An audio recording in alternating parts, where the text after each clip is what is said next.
السلام عليكم ورحمة الله وبركاته. YouTube, كيف الحال يا YouTube? How are we doing? Okay. I can see Muhammad and Luqman. I can see both of you backstage. Inshallah ta'ala, just bear with me. I've got a couple of things to go through in my opening monologue before we get started. To be honest with you, there's a lot of different discussion points that I want to go through today. But I'm actually going to begin with Mr. Andrew Tate himself, seeing as something that potentially concerns a lot of content creators in this space, and a few lessons to take heed from as well. First of all, let's just get some housekeeping done. If you could like the video on your way in, I would appreciate that. Jazakumullahu khair. If you haven't already subscribed to the channel, which 55% of you haven't, I would appreciate that as well. Trying to get up to 10K out here. I think we're at 8,800 or something along those lines. So I appreciate every single one of you supporting the channel. Barakallahu feekum. Just hit that like and subscribe, inshallah. I used to be what I call a subscribe snob. I used to hate subscribe. Like, I ain't subscribing to that channel, bruv. It's all long. So now I guess this is a bit of Kama tudina tudan. As you do will be done to you. 55% of you don't sub to my channel. All right, you know what? Khalas, fine. I accept. I am sorry. I should have subscribed. Astaghfirullah. I'm sorry to all your content creator. You are very good making content video. I liked, but I didn't subscribe. I sorry. Astaghfirullah. Please, now can you subscribe? Barakallahu feekum. Manal, assalamu alaikum. I tried to call in, but the audio didn't work for some reason. What you try and do is, it might be an issue with your headphones. So if your headphones weren't in, put them in. If they were in, take them out. If it's a Bluetooth headphones, disconnect them. All right, just use wired headphones. And if you don't have headphones at all, then just do it straight from your phone. All right, and you can try that way, inshallah ta'ala. Already the callers are filling up, guys. The calls, the backstage is filling up already, and I can only take I think it's 10 maximum backstage at any given moment, and I will bring you all on in order, inshallah ta'ala. Tayyib, okay. First thing that I want to get through is, all right, I got 57 of you in here and only 21 likes. That's disrespectful, bruv. Come on. Like the video, barakallahu fikum. Let's share this screen here. I want to address this Tate thing real quick, okay? Because when I saw it, well, a number of things came to my mind. So I don't know if you guys have seen this, all right? But controversial influencer Andrew Tate is banned from Facebook and Instagram. And just for context, Andrew had nearly 5 million followers on Instagram, okay? If you think that just having an Instagram account with loads of followers is just for the sake of clout, you'd be sorely mistaken. 5 million followers means you have the ability to sell all sorts of products and services from the twiddle of your fingers on your phone. Okay, extremely valuable account to have from a business perspective. All right, put the clout and all the rest of it to the side. From a business perspective, extremely valuable. So to have that taken away from you is quite concerning, and it's not impossible that YouTube could follow suit real quick as well.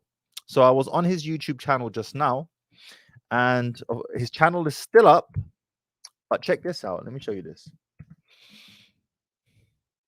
He had close to 400 videos up on his YouTube channel not too long ago.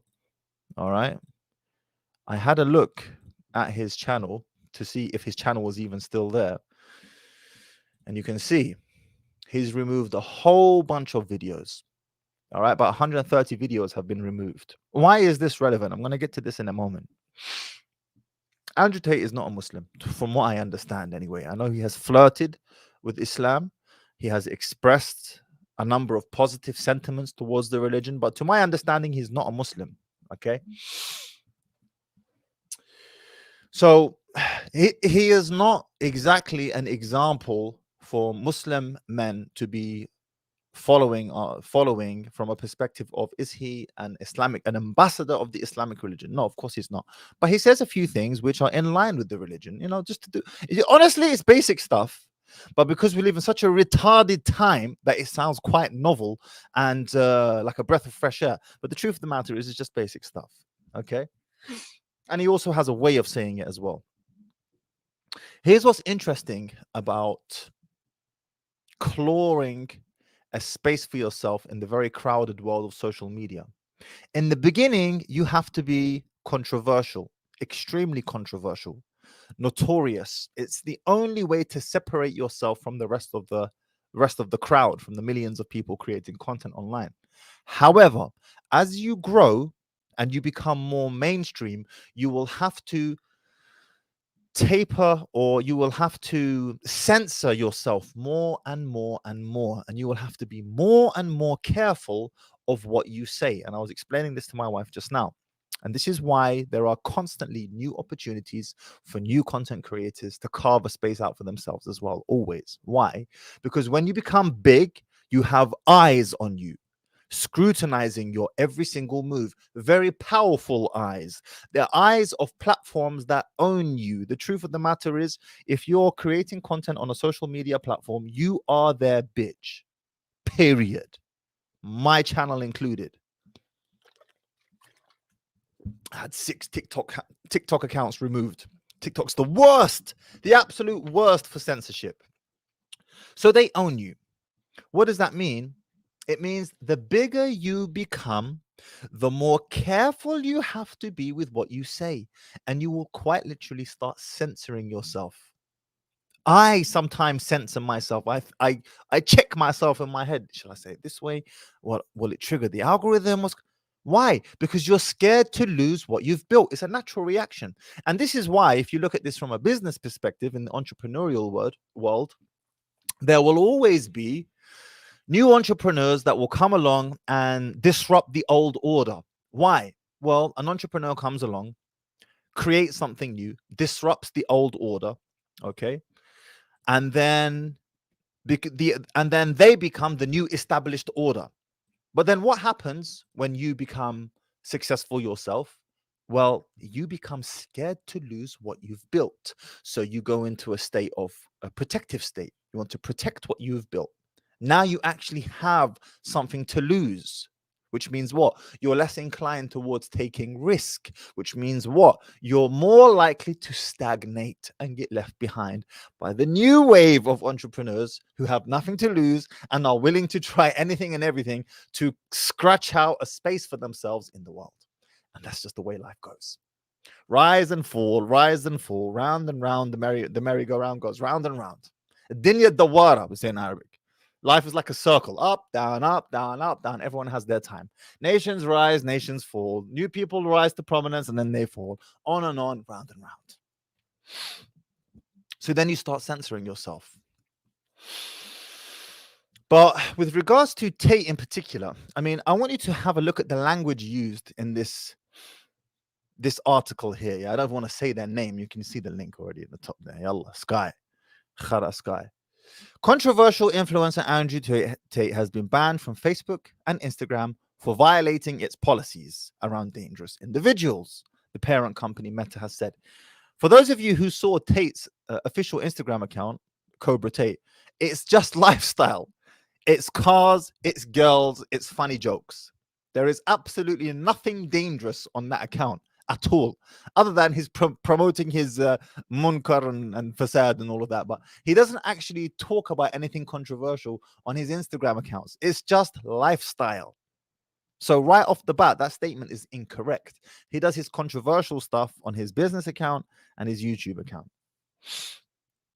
Mr. Tate's official accounts have been removed from social media platforms, the kickboxer, and blah, blah, blah, blah, blah, blah, blah. Since then, he has gained further notoriety online for his outrageous and offensive comments, including some in which he suggested women, quote, bear some responsibility for being assaulted, end quote. All right, I don't want to go through this whole thing. The point I want to make is this. You know, there are some messages that I receive from you young men that I feel honored that you would think of me in such a way, but I am also concerned. and I read some of the messages that you guys send me, and I think to myself, subhanAllah, this sounds of Yawm al-Qiyamah, man. Where the people who don't have knowledge will be speaking, and those who have knowledge, they will be taken away. And I feel like I fit into the description of the former. Wallahi, I think to myself, bruv, why do you think this of me?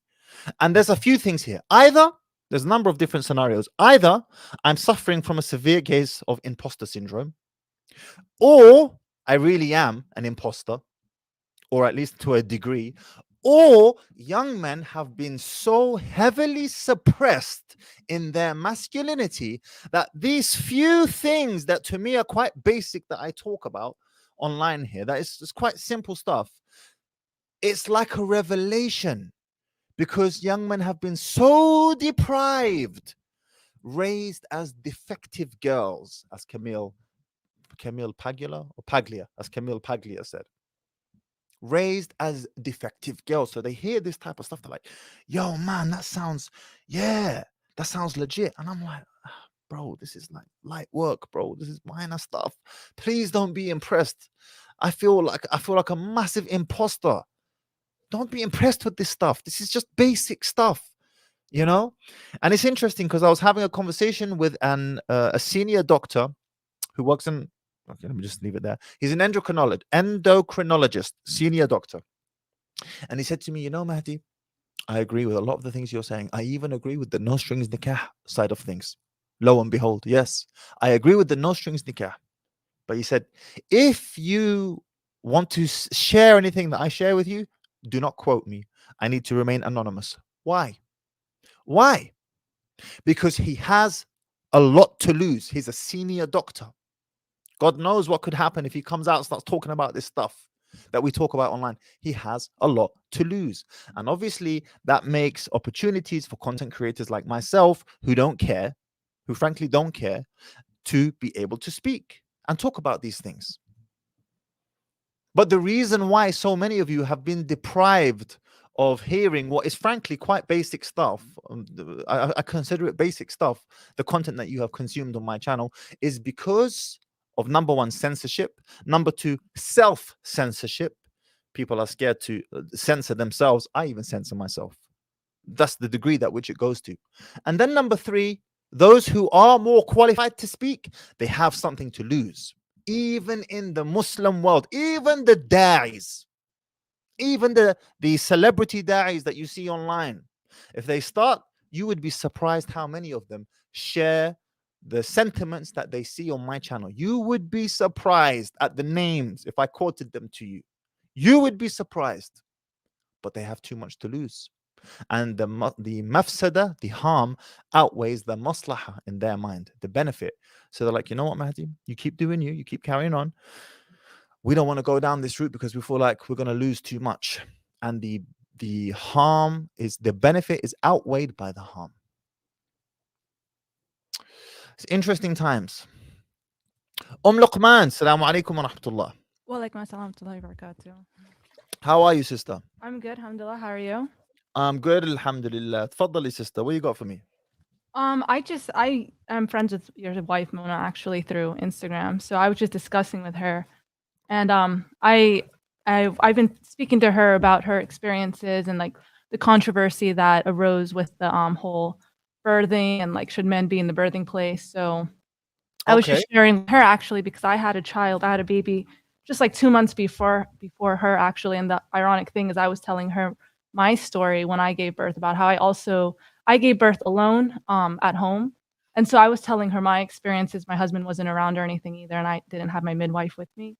And it was just ironic because she was laughing because she got excited because she was telling me that she was planning for a home birth and everything. So yeah, I just was calling to speak about my experiences on that because I just felt like there was a lot of undue criticism or negativity surrounding your statement saying that fathers don't belong in the birthing room. Whereas ironically, when I read your Instagram post and caption, my first reaction is it was during Ramadan where I deleted it. So I was wondering, I wonder if she gave birth to her baby. I wonder how it went. And I read your caption and I was so excited for her. Like negativity and criticism did not go to my mind at all. The first thing I thought when I read that is that I sensed the pride in your voice for what you had of her. And I thought, it was a positive thing. I didn't think it was striking negativity or it was something worth criticizing. And I immediately reactivated my Instagram just so I can message her again and talk to her about the experience. And then when this whole criticism came about, I was so, I was like, where is this all coming from? I was actually shocked. So, because I went through a similar thing too. And as a woman, I didn't think anything was wrong with what you were saying. I mean, there were some things that I, could disagree with and stuff, but I know that you have a really blunt way of speaking. And I guess more so it was people that were criticizing it. It was as if they were throwing the baby out with the bathwater.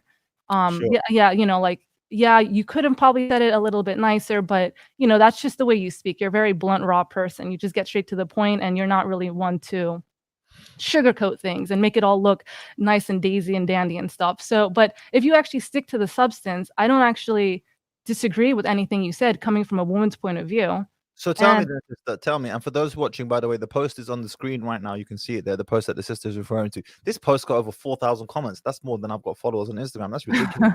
Yeah. So tell me, sister, then, you mentioned that you had a home birth at home yourself as well? Yeah, Is that so right? I have four sons, and my oldest is 6. So, I had 3 home births, and, for the most part, I labor alone. I do it all alone, and, the last 3 were home births. My first one was in a birthing facility. It was like a maternity. It was not a hospital, but it was like a birthing center.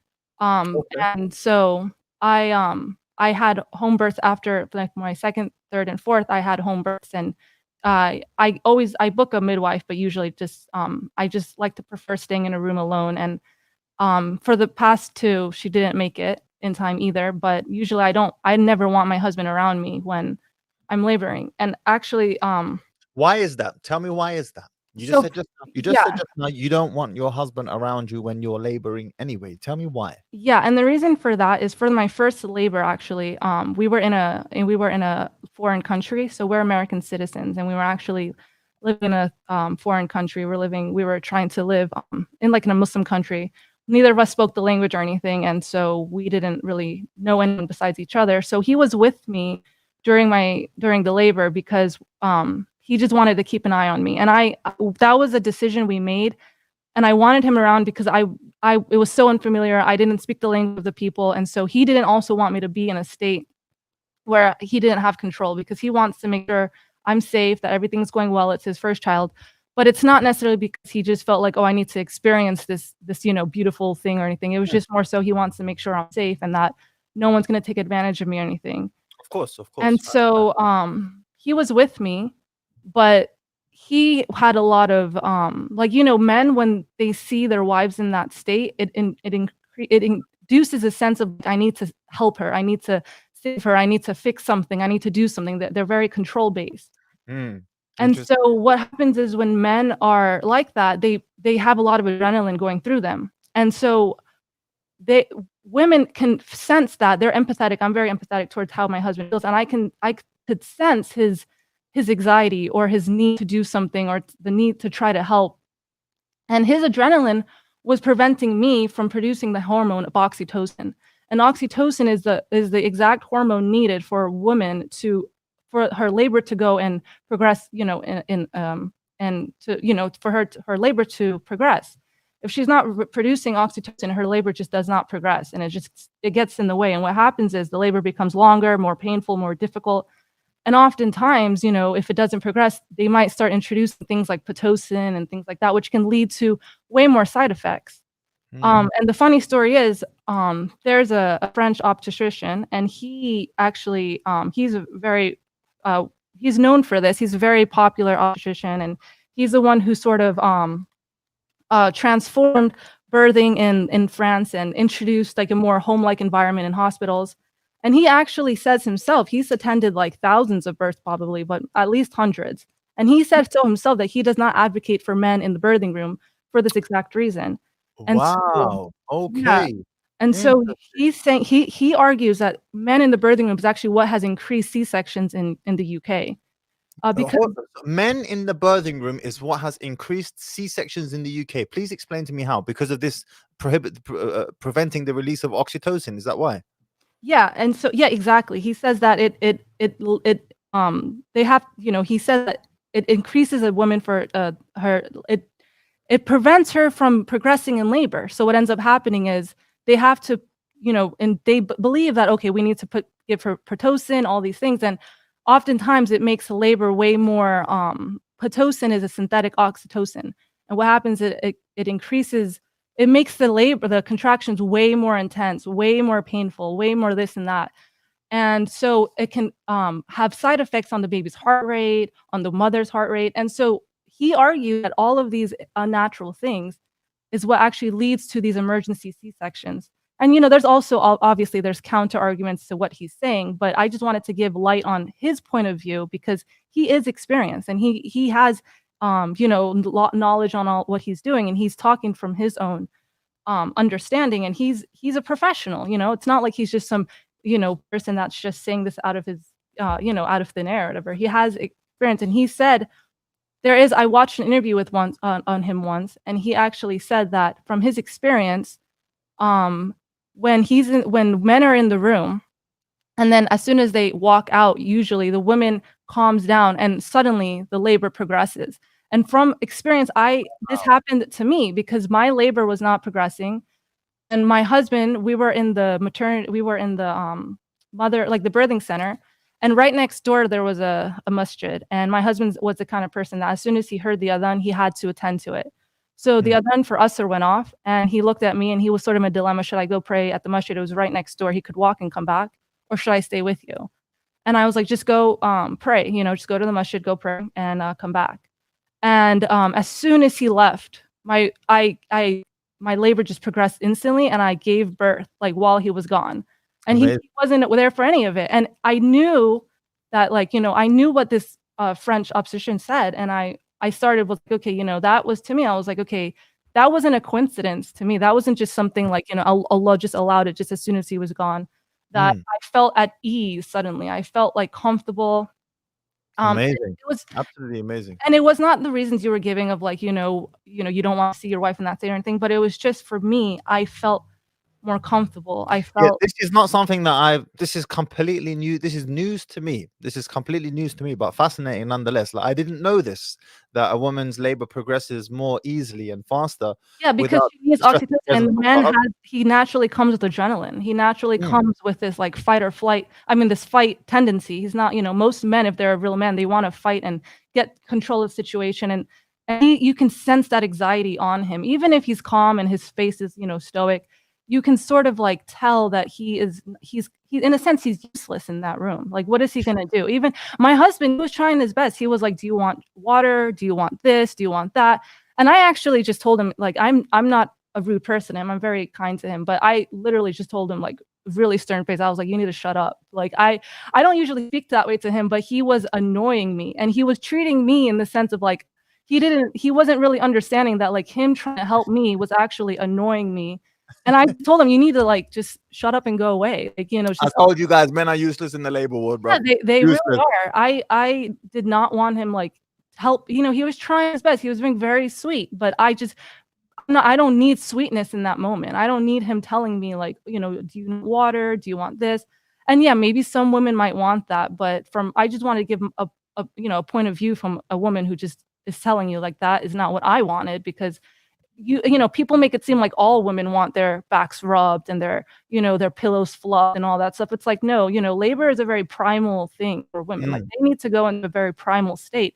And I was embarrassed afterwards that I said that to my husband, and he kind of like made a joke of it. And, he didn't take anything serious of it, obviously. But for me, myself, I don't really like him seeing me in a state where I have to be rude or mean or, like more defensive of myself, because I don't want him to like have that image of me that it's so funny you say this. You're bringing back because I was there for 5 of my children's labors, right? Between the ages of 17 and 23. I was there for all of their labors. And you are reminding me of when my wife said, just shut up, Maddie, just stop, be quiet, just stop. And you're bringing back the memories. Like, I was so awkward. What do I do? Like, he doesn't do, and he's trying to help. What do I do? Exactly. And so as soon as he left, I was at ease, and he came back home just in time to like make sure the baby was like, when just to make sure the baby was doing fine and all this stuff. Like they had just cut the cord. And so he was there to make sure the baby was fine, because that was his main concern, just to make sure no one took advantage of me or the baby or did things that we didn't want, especially because we were in a foreign country. And then ever since then, I didn't want him around for the labor. And my first labor was the longest one. It was like 5.5 hours from start to finish. But from then on, my second one was like an hour and a half long. And then my last two were like 3.5 hours long, 3 hours long. And I think, I'm all praise to Allah. Allah is the one who has willed me to have easy labors. But I just want to say for others who want to try it out that perhaps it's because I was in an environment where I'm at home. I'm not thrown into some new room with new people I don't know. I'm able to feel relaxed. I'm able to feel at ease. And so my body's able to just, have easy labors because I'm not in such a stressful environment. And so for my last baby, I actually delivered alone. And my husband wasn't even aware of it because I told him, look, you just take the toddler, you go downstairs, you leave me alone, and I'll have my phone on me, and I'll text you if I need you. And I texted my midwife, maybe you should come on the way, And he didn't even know I gave birth. He heard my midwife pulling up in the driveway, and so he wanted to come and tell me, like, your midwife's here. And he walks in, he just sees me holding the baby.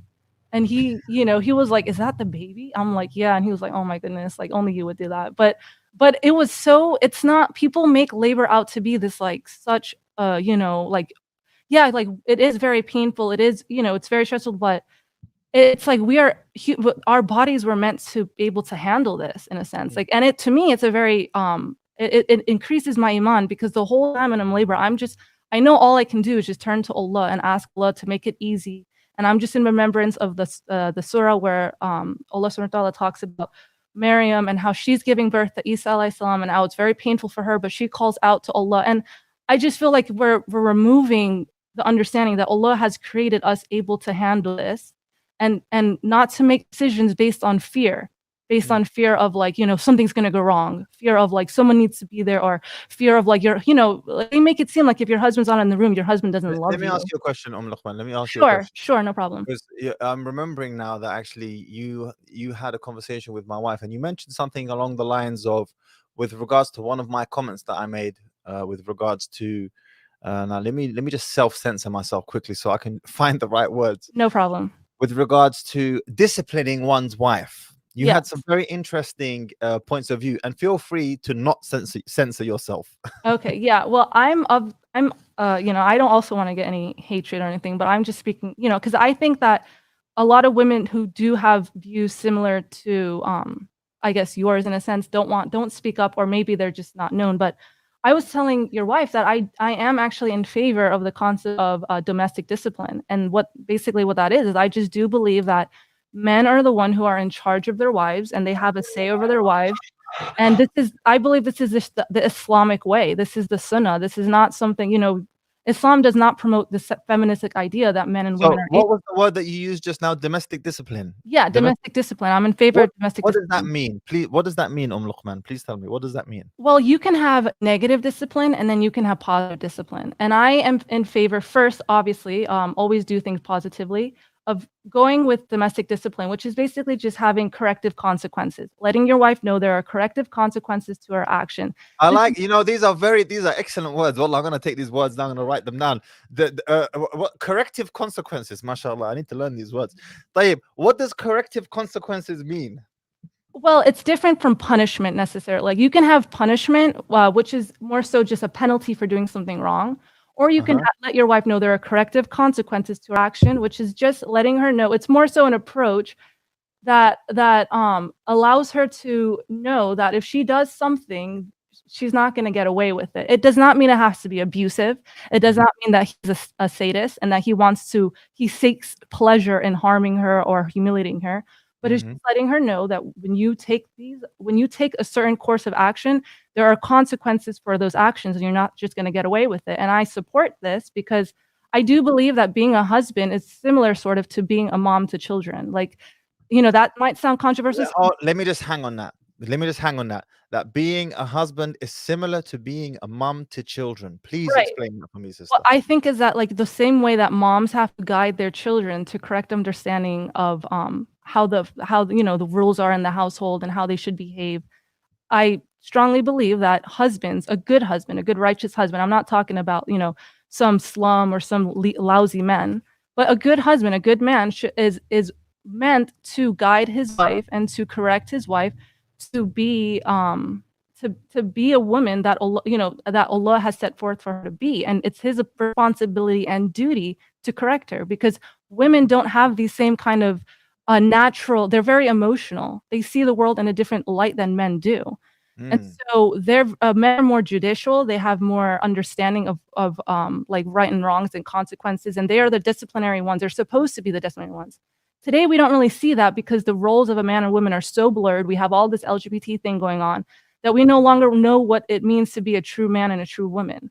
But I do believe that a man's job, a husband's job, is to guide his wife to behave in such a way that she would present him honorably, or the household honorably, and present herself. And let me add to that, Luqman, as well, because it's interesting that you say this, and I really like this word, corrective consequence. I'm going to adopt this word for future, inshallah, for my future streams. But and I was explaining this to one of my friends the other day, when a woman knows, when your wife knows that you are not afraid to take corrective consequences, طيب, Yes, you usually don't actually have to do it. exactly. This is the beauty, you see. Right. Is that because she knows that there is a potential consequence, therefore let's not push it over that line. Right, because a good woman, she doesn't want chaos either in the household. And I know my husband's boundaries. I know I know what not to cross him on and things like that. And so I don't want to create problems within the household, because and those were things that I had to learn from him because of his stern, strict consequences that he would enforce on me. Because I came from a household that was completely different from the way he conducts himself. Like, my household was very opposite. And I knew at first. Very opposite in what regard? Like, he's very timely, he's very disciplined, he likes things to be done a certain way. And my family growing up was very chaotic and spontaneous, and 5 minutes meant like 5 hours. But my husband, it's like he's very punctual and things like that. And so it was a very sort of different culture for me. And the way he sort of had these corrective consequences on me, I knew that if I had told them, it wasn't like it was abusive, definitely not, but I knew that his stern way of speaking, he would lecture me a lot, and he would try to explain to me why this is wrong, and he wouldn't let me speak over him. He would never let me speak over. I would have to stay silent and listen to him, and he would not let me leave the conversation until I actually understood what I did wrong and admitted to it. And it was kind of, I guess, like, to other people's point of view, it would be patronizing. It was as if he was speaking to me, but I understood that this was correct for him to be doing this to me. But I knew that. Let me just provide some context for the audience as well, Luqman. When we say corrective consequence, guys, I'm not saying to flipping abuse your wife exactly. and her. This is not what we're talking about. What we're talking about is, well, first of all, Allah has mentioned the ayah in the Quran. Okay, I don't want to paraphrase the ayah, but the ayah with regards to this issue in the Quran. Now, some of the ulama said you should take a miswak and hit her with the miswak. Basically, it's more of the metaphor as opposed to the actual action itself. But some of them said, no, you can use a little bit of force, not to hurt her or to this, but just for her to know, hey, wake up. Right, exactly. It's not to be a sadist against her. You're not, a husband should not be sadistic. It's not to hurt her. It's not to humiliate her. But she will, in a sense, feel hurt or humiliated, because no one likes to be punished. No one likes to be, corrected. I mean, like, it hurts her ego, and she's going to feel sad, and she might feel angry at you for it. But in the long run, she likes it. For it. She likes it. I highly respect. Yeah. So I overtalked you there. I'm sorry. You said in the long run, she likes it. You're absolutely right. And there is a disconnect. And I want the audience to understand this. There is a disconnect between what a woman likes and what a woman respects. Oftentimes, there is a disconnect. She might not like it, but she will respect it. Exactly. Equally, she could like something, but she won't respect you for it. Right. And there is a disconnect there. And I will push back. Sometimes I have pushed back on my husband when he's like correcting me. I don't like the way it makes me feel. I will tell him, like, you're being rude, you're being a jerk, you're being a meanie head, like, whatever it is. And he does not care. He's like, you need to hear this out, and you need to hear it out now. And I'm not going to push this under the rug. I'm not going to procrastinate this. You did something wrong, and you need to face the consequences of your actions. And I don't like it. And I will sometimes, I might talk back to him or something. And he will tolerate that, because he knows himself that that's another habit that I need to lose. But in the bigger picture, that he's like, focus on this problem right now. And that's not something that I grew up with. My parents, my family was not disciplinary. They were very easygoing, very lenient. But I respected my husband, definitely. Like I might get hurt, for in that 1 hour period, I'm hurt. But then I have like a 2 second rebound rate and I'm back to like wanting to, I understand in the like, after my feelings fade away, logically, my logic side comes out again. I'm like, yeah, actually, he was right about that. I made a mistake. Oh, And I'll come back to him and I still am working on having to apologize, but he'll see that I apologize in different ways by actions and being sweet to him again. And I believe that that's why we have such a structured household. If he had been like, the way I grew up, I would not love to live in a family like that. I like that my family, that my husband and my kids, we know what is right and what is wrong. And we're still learning, obviously. We're not perfect, but I needed, that's what I value as a man. And I think most women would too, but they just don't know it many times. They don't know what it means to be a strong, righteous man because they're so used to seeing what everyone else is doing in society, and they don't see the value in being disciplined. Subhanallah. Well, I can't blame, to be honest. This is why the channels like this are so important, because men have been raised in with a false understanding or false education of what type of behavior a woman loves and respects. You see, and that's why I said there is a disconnect between what she likes and what she respects, because a woman will Exactly. say, I want this, that, and the Right. third, and sure, it will make her happy, Yeah, just exactly. transient emotion of happiness, but actually in the long run she will lose that respect to you. Right. Man, I really appreciate you coming on. Jazakallah khairan. I mean, like, okay, assalamu alaikum. Wa alaikum assalam wa rahmatullahi wa barakatuh. Well, what do you know, guys? What do you know? Let me know what you guys thought of that conversation in the comments. Muhammad, salam alaikum wa rahmatullah. السلام عليكم ورحمة الله. كيف الحال أخي؟ Alhamdulillah. How are you, Akhi Muhammad? الحمد لله. I'm good.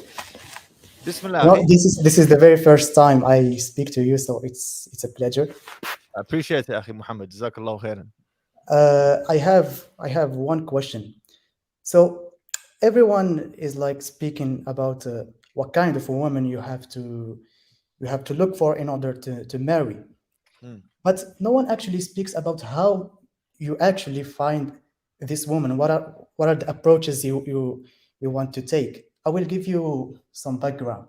For example, I know you can ask your family if they know, if they have some connections and they know someone whom a girl that wants to marry or something like that, or if you have some friends and they know that. But what if you don't have these options? What do you do? I will tell you at the end, after hearing your answer, one approach my friend took, who was in the same situation as me now, and I want to hear your opinion about it. Okay. Okay, so I will tell you after you tell me what do you think about this. And Go, hit me. Tell me the story. oh, okay. So what my friend did is that he went to some Facebook and Twitter pages of du'at that are against feminism, and and This is a brilliant tactic. I already know where this is going. This is a good idea. Go on. This is good. This Go is on. just the beginning. Go on. And he went collecting all these girls that agree with these du'at. He made an Excel file, and he started collecting this data, Okay. and then he went to each profile of these sisters, and trying to find if there is anything wrong about each one. If there is the slightest thing wrong, he would remove it. He would remove her from the list. Okay. After he filters them out, he goes and he messages them. He doesn't say salamu alaikum or anything. He just asks for the number of their wali. Sister, what's the number of your wali? If a girl doesn't respond with a number, he just removes her from the list. Doesn't want to waste time. Good. He Very wants good. a woman that knows what's going on, and that wants to get married as soon as possible. Okay. After he speaks to their wali, he meets them all. So he already, of course, filtered out all the women who just said hi or why do we want it. He removed them from the list. So after meeting, This is good. This is good. I like this. This is solid. yes. So after meeting the wali, he speaks to him. He he sees the family, and at this stage, he doesn't know what the sisters look like. So, you know, and yeah, and he meets the family and speaks to her. No, before speaking to her, he actually gave him some questionnaire or something like that to see if there is some matching between him and. Has this brother gotten married from this method? Yes, he got. Very good. This is Amazing. a very tedious, this is very tedious, but this is called guerrilla marketing, guys. This is the very definition of guerrilla marketing. I like it. It's good. yeah. It's good. Akhi Muhammad, I've got a big queue of other people to bring on. I appreciate you sharing this with us, Akhi. Jazakallah khair. Yes, Jazakallah khair. Habibi, assalamu alaikum. That's called thinking outside the box. Abu Taqiyuddin, assalamu alaikum wa rahmatullah. Wa alaikum assalam wa rahmatullahi wa barakatuh. How you doing? Very good, alhamdulillah. Where are you driving off to, ah? Well, coming from Bradistan back to London. Hey, mashallah. Bradistan. Good food there in Bradistan, bro. Pardon? I said there's good food in Bradistan. Good food, nice, friendly people. It's nice. Alhamdulillah. Alhamdulillah. Fadal akhi Abu Taqiyuddin. Okay, just for, I don't know how much time you've got. Just a few points. And then you can tell me what you might prefer to talk. Go hit me. Bismillah, let's go. Okay, so one of them is today I think there's a lot of issues. I'm going to start off with men problems, where I think sometimes we have fathers and then brothers not setting the role model on how to raise our children properly in today's time. And because of that, a lot of the men therefore don't know how to deal and handle with a lot of situations. And a lot of the time, from what I'm sensing anyway, that this makes it extremely difficult for men to make good decisions, because one of the qualities of a man is that he makes good decisions when he faces a lot of problems. Can you hear me? Yeah. Yeah, and based on that, you find that a lot of issues and mistakes are happening in today's time. And I think that if fathers and the brothers are not doing their role properly to raise people up properly, it's going to make it a lot more difficult. When we get married, for example, if you don't have the correct role models in life, it's going to make things a lot more difficult. And then sometimes by making lots of mistakes, women tend to lose a lot of respect for their husband based on their mistakes. However, when men do make a lot of these mistakes, if a man is sincere and he does apologize with a lot of his mistakes, should the sisters bear that in mind and acknowledge that? Or will that make a lot of problems for the sisters who just kind of think that this man is a joke kind of thing, and then they start having a very sour relationship? So is that your question then? Should you apologize when you've made a mistake? No, I think you should apologize, but the thing is, by making mistakes, I think a woman loses respect for their husband a lot of the time. Look, and once a woman loses respect, how do you fix that up? It depends on the woman, bro. It's a spectrum. Some women lose respect very easily for a man. Typically, women who are used to disrespecting men. Maybe she had and usually there's a connection between that and the relationship she had or has with her father, either from her childhood or up until present day, right? So some women are more apt to lose respect for you faster than others, but there's so many issues involved here. There's a number of myriad different reasons that could result in her losing respect in the first place. It's not as straight laced as we'd like to believe, but as a general rule, if you really messed up, acknowledge it, but don't make a big deal out of it. There's a proverb in Arabic: "Man saghara shay'an fayasghur, wa man kabbara shay'an fayakbur." Whoever makes light of a matter, whoever makes a small thing out of a matter, so it will be perceived. And whoever makes a big deal out of something, so it will be perceived. And oftentimes you will find when you make a big deal out of apologizing and groveling and begging, all you are actually doing is reinforcing in the other person's mind, man or woman, that actually, yeah, you really did do something wrong. That's why you're groveling and apologizing profusely and so on in the first place. So if you are going to apologize, no problem, apologize. You know what, Habibti, I messed up, my bad. And move on. But don't make a big deal out of it. Because once you make a big deal out of it, she's going to think, yeah, I have the right to feel this way. I'm going to really rinse this. Does that make sense? That makes sense. And then what about when it comes to situations when the father had rights over the household? He takes decision makings for children, but a lot of the time the sister, they get very touchy when it comes towards children, and they say, I make the final decision when it comes to children. And I relate to that. Before, when I wanted to get married to a particular sister, and I found lots of sisters who are divorced, they like to apply Sharia on the men on other things, but when it comes to, for example, they're divorced with children, but they want the husband to take on the children, when in Sharia, the children should be going to the girl's mother, for example, but nobody wants to follow that particular rule. And that, what the sister doesn't understand is the long-term problems that are going to arise, which is probably why you have the no strings nikah thing, where a sister thinks, "Sack it, I ain't gonna go and get married because I don't want to let go of my children," or the issues and the complications that are gonna happen. And a lot of the sisters think a lot of men are generally going to go and take on their kids with big open arms, but then they're never going to allow the man to take on the full responsibility. So for me as a father, I will give lots of hardcore discipline. Hold on. She'll be happy. I'll give a lot of love back. She'll be happy for him to take full responsibility, but she will not be happy for him to have full authority. That's where the problem is. That's where the problem is. So to answer, so what's your question then? Which question do you want me to address first?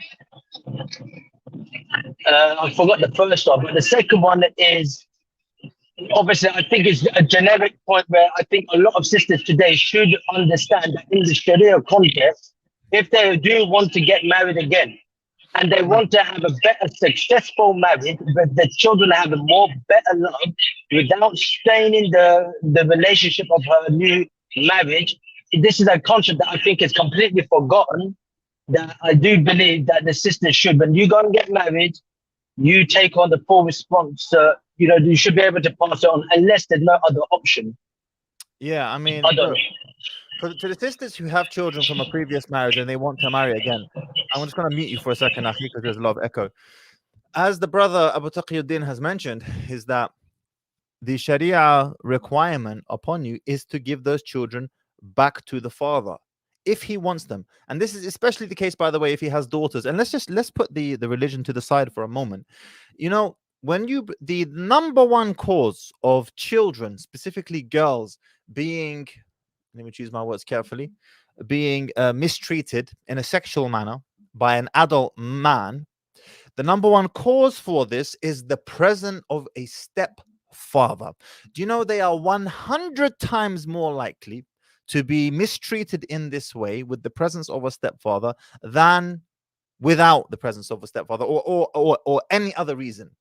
So to the sisters who are considering on remarrying and integrating a new man into their lives, this is something you have to bear in mind. Why do you think no strings nikah has become a thing? Why do you think it's been taken up quite quickly? Actually, I'm surprised how quickly it's been taken up, particularly in certain ethnic communities, which I won't mention.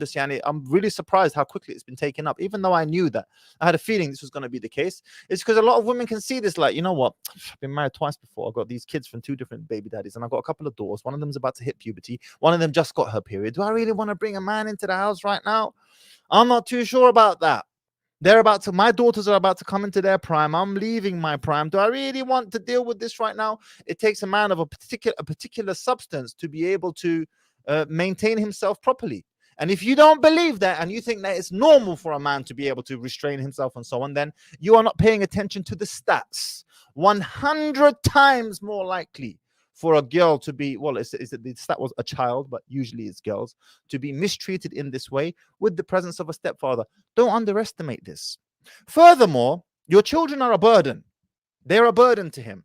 And a sunk cost, as I mentioned on Dilly's podcast, which caused all sorts of controversies. It's a sunk cost. For every pound he spends on your child, he could have spent on his child. Money doesn't grow on trees. So keep your father in the fold. Make sure the father in the fold. Make sure the children have a good functional relationship with him. Don't try and poison the waters by getting in their ears and corrupting what they think of the father. And do your best. You'll be okay after that. Abu Taqiyuddin, is there anything else you'd like to add before I bring on the next caller, inshallah? No, but when do you do your live shows? Is it on a regular basis? They are usually on a Friday. I didn't have it last Friday because I was traveling, but they are usually on a Friday. Inshallah, I'll join in the next one. Jazakallah khair. Inshallah. Habibi, take care. Assalamu Assalamu alaikum. alaikum. Wa Wa alaikum alaikum assalam. assalam. Ismail, assalamu alaikum. Alaikum salam wa rahmatullahi wa barakatuh. How you doing, bro? Very good, alhamdulillah. Where do you hail from, Akhi Ismail? I'm from France, born and raised, but I'm actually Algerian. Ah, And mashallah. Ahlan wa sahlan. What are you saying, Akh? barakallahu feek. I want to talk to you about something. It's a problem that we face in France. I don't know if the brothers in the UK face the same thing, but probably. Brothers find it here very difficult to get married. And the reason why is very little spoken about is that we don't know who's who anymore. So basically, we have four types of sisters that are available to us. Two of them are non-hijabis and two of them are hijabis. The non-hijabis, you're gonna have a girl that's a party girl. She's out there. She's not praying, not doing anything. She's just going out with the boys, doing her thing, getting her body count up. So she's obvious, right? And then you have the non-hijabi. She's a virgin. She's never been with any man. And she just has a sickness in her heart that's keeping her away from wearing the hijab. Okay. And the other two are hijabis. Is the one that's for real, mukhlisa. She's doing it for Allah. And then you have the fake hijabi, the one that is wearing the hijab, the jilbab, even the niqab. And I got stories about this. But they're faking it. They're using this as a What bait. do you mean? What do you mean by faking it? Explain to me. They're using this as bait to get good brothers to marry them. But these girls are sending nudes to some guys. They are fornicating. They are going out there. Some of them are not even praying. They don't really care about religion. What they want is to get, it's pretty vicious. They want to get a guy that's religious enough to be hard on himself, but not too religious so that he can be very laxist about her. If that makes sense. Okay. So where is this going, bro? The thing is, when you don't know who's who, you find it very difficult to get married. It's not that there's a shortage of women who want to get married. It's very easy to get married. The problem is you want a good wife for yourself and a good mother for your kids. And a lot of brothers are very afraid to get married because they're afraid to end up with the fake hijab. The one that's been sending nudes to guys, the one that's been around the block, the one that's been doing all sorts of things. You know, shall I tell you a story, bro? I was just dealing with, Okay. so funny that you say that. I was dealing with, well, it was actually my friend who was dealing with, and I'm not going to mention the ethnicity because it might cause offense to that ethnic group. But al-Muhim, it was a sister from an ethnic group, okay? And this sister wears niqab, and the way she marketed herself to him is she said, I'm practicing. I seek a brother who is practicing. He has to have a beard, has to pray 5 times a day. And by the way, I wear niqab as well. They start talking. Bro, she sends a picture of her backside to him. Like that. He didn't even ask. He just wanted to know what she looked like. And then I want to see, what do you look like? Here's a picture of my back off. And it was shocking, bro. I was like, what is going on? And now you're saying you're from France, and I'm just remembering, and this sister was from France. So I don't know if I don't know what's going on there, bro. Talk to me. What's going on? Okay, I'll tell you what's going on. The thing is, I'm 30 years old, just so you know. Okay. 12 years ago, actually, there was this wave of brothers. Before 2010, the masjid would only be filled with people that are 40 years old and up. Okay. Okay, no youngsters. When in 2010, there was a wave of people that Allah guided. Alhamdulillah, I was part of them. Alhamdulillah. And I would remember the faces of the elders looking at us like crazy because they've never seen this many young people coming in the masjid. Mm. And it lasted. It wasn't just a thing of 1 year, because it was in Ramadan 2010. And then 1 year, 2 years, 3 years, the sisters started picking up on that. 15 years ago, bro, you would never see not one woman wearing the jilbab in France. Mm. Not one woman. In 2014, it started to appear in the community Mm. because they saw how many young brothers were now into the deen, were leaving the haram, were going to the right path. They understood that this was a market change. So they pivoted to adapt to the market. I know it makes you laugh, but that's actually what happened, bro.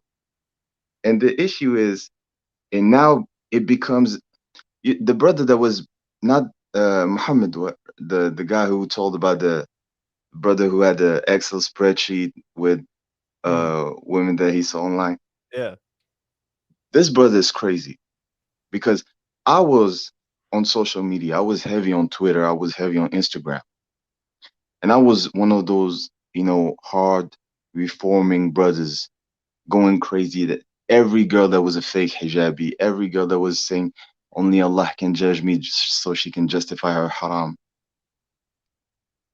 Sisters that have Instagram accounts where they post reminders and verses of the Quran, and they have on their bio, please, men, no DM. Yeah. They would slide in my DMs. Bro, Oh my days. listen, there was a sister right here where I live, right here. Yeah. She divorced a brother, Yeah. and she's a single mom. Okay. To get a brother to marry her, she sent him nudes, actual nudes. This Bruv. sister is out there wearing the jilbab, and during COVID, she was she was putting it up so it looks like a niqab. I don't know what to tell you, bro. It's a bit mad in France. It's a It bit. is crazy out there, and this is why now you know what brothers are starting doing this summer. It's starting this summer. Yeah. They're going back home. Really? They are going back home. You know why? Because when two markets are terrible markets, you know what you do? Mm. You compare the worst with the worst, Mm. I got and you. you take the whole Maghreb. That's Tunisia, Algeria, Morocco, Yeah. Yeah. Yeah. and I you got you. take the worst woman in there, Mm. the worst one. She's the number 1, 3, or 4 in the whole 3 countries in the whole region. She doesn't even qualify to be in the top 100 in France. Oof. Matter of fact, I think she doesn't even qualify to be in the top 1,000, if I'm being real with you. Allah understand. And so the brothers are looking at it this way, and they're like, you know what? Where's the worst? Over there, over here, Mm. over here. So now we are thirsty, and we are in a desert that's drying up even more by the day, and the water is poisoned. Okay, Ismail, I'm gonna do something fun right here. Yeah, Right. there's someone here. I'm about to bring her on right now. She's got a big mouth. All right, I'm gonna make this. I'm gonna make this a freeway conversation. Ashi, what's going on? Hi. Okay, Assalamu alaikum. Ashi, these are the rules of this discussion. Okay, this Can you dialogue. hear me first of all? Oh yeah, you I can. can Can you? hear But how you. can you? Yeah. I can Yes, hear you. yes. Listen, what the question that you have, you're about to have a conversation with Ismail, because I have a feeling you have called off Yeah, of but the just back. hold on 1 minute, right? Because No, I no, can't no. hear you that much. That's the thing. It's just coming out. Woman, when I speak, you don't overtalk me. Listen to the rules of this discussion, okay? I'm about to unmute you. When I do, I have a feeling that you have a question that has been triggered off the back of something that our brother Ismail has just said. So you are about to pose this question to Ismail, and I'm going to moderate.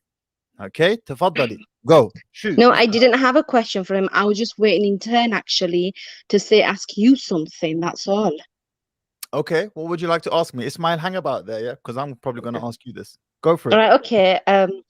I wanted to ask you this, like, why do people have a problem? A lot of people in the comments are saying stuff like, because of you. They're saying things like, oh no, the man should work, and then it's okay for the wife to receive money from her husband and to sit around at home all the time. Why is that? Why can't a woman work and achieve for herself? All right, safe. If you want to work, then work, bruv. Why Do though? I you, mean, no, do you know yeah. do you know how many men will be happy to hear this? That you want to work and pay half the bills. Yeah. Bismillah, go for it. Yes, I don't that's see the issue. yeah, because a lot of them are saying no. They're saying a lot of things on there. That's why they're saying Khalas, too much.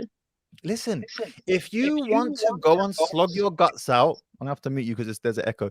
If you want to go and slog your guts out at work and pay half the bills and come home and stay awake at night with the kids, more power to you. I am sure that there are a lot of men who would be very happy with this arrangement. It takes the pressure off of his shoulders. And I'd love to do that. You would love to do that. Yes, I'd really love to do it. Very Yeah, good. but I also expect him to do things that a woman does as well, such as cooking, cleaning, helping, and looking after the kids too. Okay, hold on. Wait there. Ismail, Ashi would like to Ashley the take, queen is. Ashi would like to take Say Ashley the queen. Ashi the peasant would like to take she would like to take on certain masculine roles, and in return she would like her husband to take on certain feminine roles. What's your take on this, Ismail? My take is that usually when women say they want to live a certain way, they haven't lived that way. So they think they know how it's going to feel. Bars. Okay, let me tell you something, Ismail. Hold on, let yeah? him finish. Yeah, I'm I not done haven't listening. finished. Well, I thought you was. Okay. Okay. Yeah, you know what? I'm long for making long pauses, so bear with me. You don't know how he feels. And the problem is, a lot of these women nowadays, they think they want something, and when they actually get it, because they're so connected to how they feel, and basically the way they feel dictates how, their decisions, they're not going to like it. And they're going to move away from it. And then there's going to be this cognitive dissonance that is going to torture them. I'll give you an example. A woman gets with you, and you're used to, for example, wearing tracksuits, okay?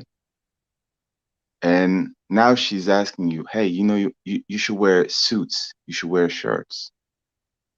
If you start doing this, for some reason, she would be disgusted by it. Why? Because she changed you, and it's going to feel wrong. She won't know why. She will be asking herself, why Well, am then I she's disgusted confused now? then, isn't she? She can't make up her mind. You say something, you mean it. End of. That's the way it's supposed to be. That's not how it works. How old are you, Ashley? Ashley, how Me? old are you? Yeah. Me? I'm in my 30s. How many times have you been married? I've never been married. Why are you not married and you're in your 30s? Because that's none of your business. I'd like to keep that private. The only time people don't answer a question is when answering the question puts them in a predicament. So why are you on my channel wasting your time when your eggs are dying? No, my eggs are not dying, actually. We all leave it to Allah Ta'ala, actually. That's what I believe. Intentions, everything. There's 70-year-old women out there that have kids. They get lucky. I don't believe in eggs dying at all. You know, it's just about getting lucky, and everyone goes through a test, Mahdi. Shofi, look, I'm restraining myself, and you have no idea how hard this is right now. Okay, 70-year-old women have Ashi, I'm gonna ask you another question. I am pretty certain that you have had a lot of suitors come your way. I don't know what you look like, but I'm 100% certain you've had men offer themselves to you in marriage. Yeah. Why didn't you take them? Why didn't you accept him? Because I felt that I didn't click with him. You didn't click with him. And who are you clicking with right now? There hasn't been this one. There's always something in him that puts me off. Okay. They're not gentlemen enough, are they? They're not gentlemen enough. I mean, The problem's always with the other person, isn't it? The No, problem's but the always thing with is, the guy. the ones that I do find that are very gentleman, they always turn out to be the English type. Look, Ismail made a very good These point just Asians now. don't have that in them. Either it's the Sikh guys or the Englishmen. There's always something missing when it comes to a Muslim type of guy. It's that Ashley, hold sexist up. way that I don't like about them. Woman, I'm talking to you. Ismail made a very good point just now. And he said that sometimes a woman wants something that she doesn't actually know what the reality of getting that would be. You made a point at the beginning just now, and you were like, what's wrong with a man taking on certain feminine roles and a woman taking on certain masculine roles? It would suggest to me that if you've got that mindset, that the reason why you have struggled, or you are not, I don't think you've struggled, I think you've had men and you just turn them away, is because your fundamental thinking of what a marriage should be like just doesn't work. It's completely wrong. What do you think? Right, okay, let me tell you something. Ismail doesn't know what he's talking about. All right. Okay? You do. Because I'll tell you one thing about me. Ismail, you don't know what you're talking about, lad. You naughty boy. Yes, she does. No, I'll tell you why. Listen to me, and you stop muting me all the time because I'm carrying on talking. You're very rude to me, Mahdi. Do you know that? You mute me, you give me a lot of shit, and Woman, I will mute you if I want to mute you. It's entertaining. right, okay, and you're very immature as well. What would you like to say, Ashi? Finish up your You're point. very Yeah. immature for your age. You're very am. immature. That's Yeah. right. I am immature. Is there You think anything it's else all you right want to add? laugh over me? Woman, I told you finish your point. Finish your point. Right. Okay, so Ismail, as I was saying, that you say that women don't know what they want, so and so. Okay, that's women. Whereas me, I know what I want. I stand by my principles. What do you want? Yalla. I know what I want. I What? want a guy who just like the way I said. What? What I just said. So the only thing that has been missing for you is a guy who is willing to take on certain feminine roles. No, not just Whilst you- that.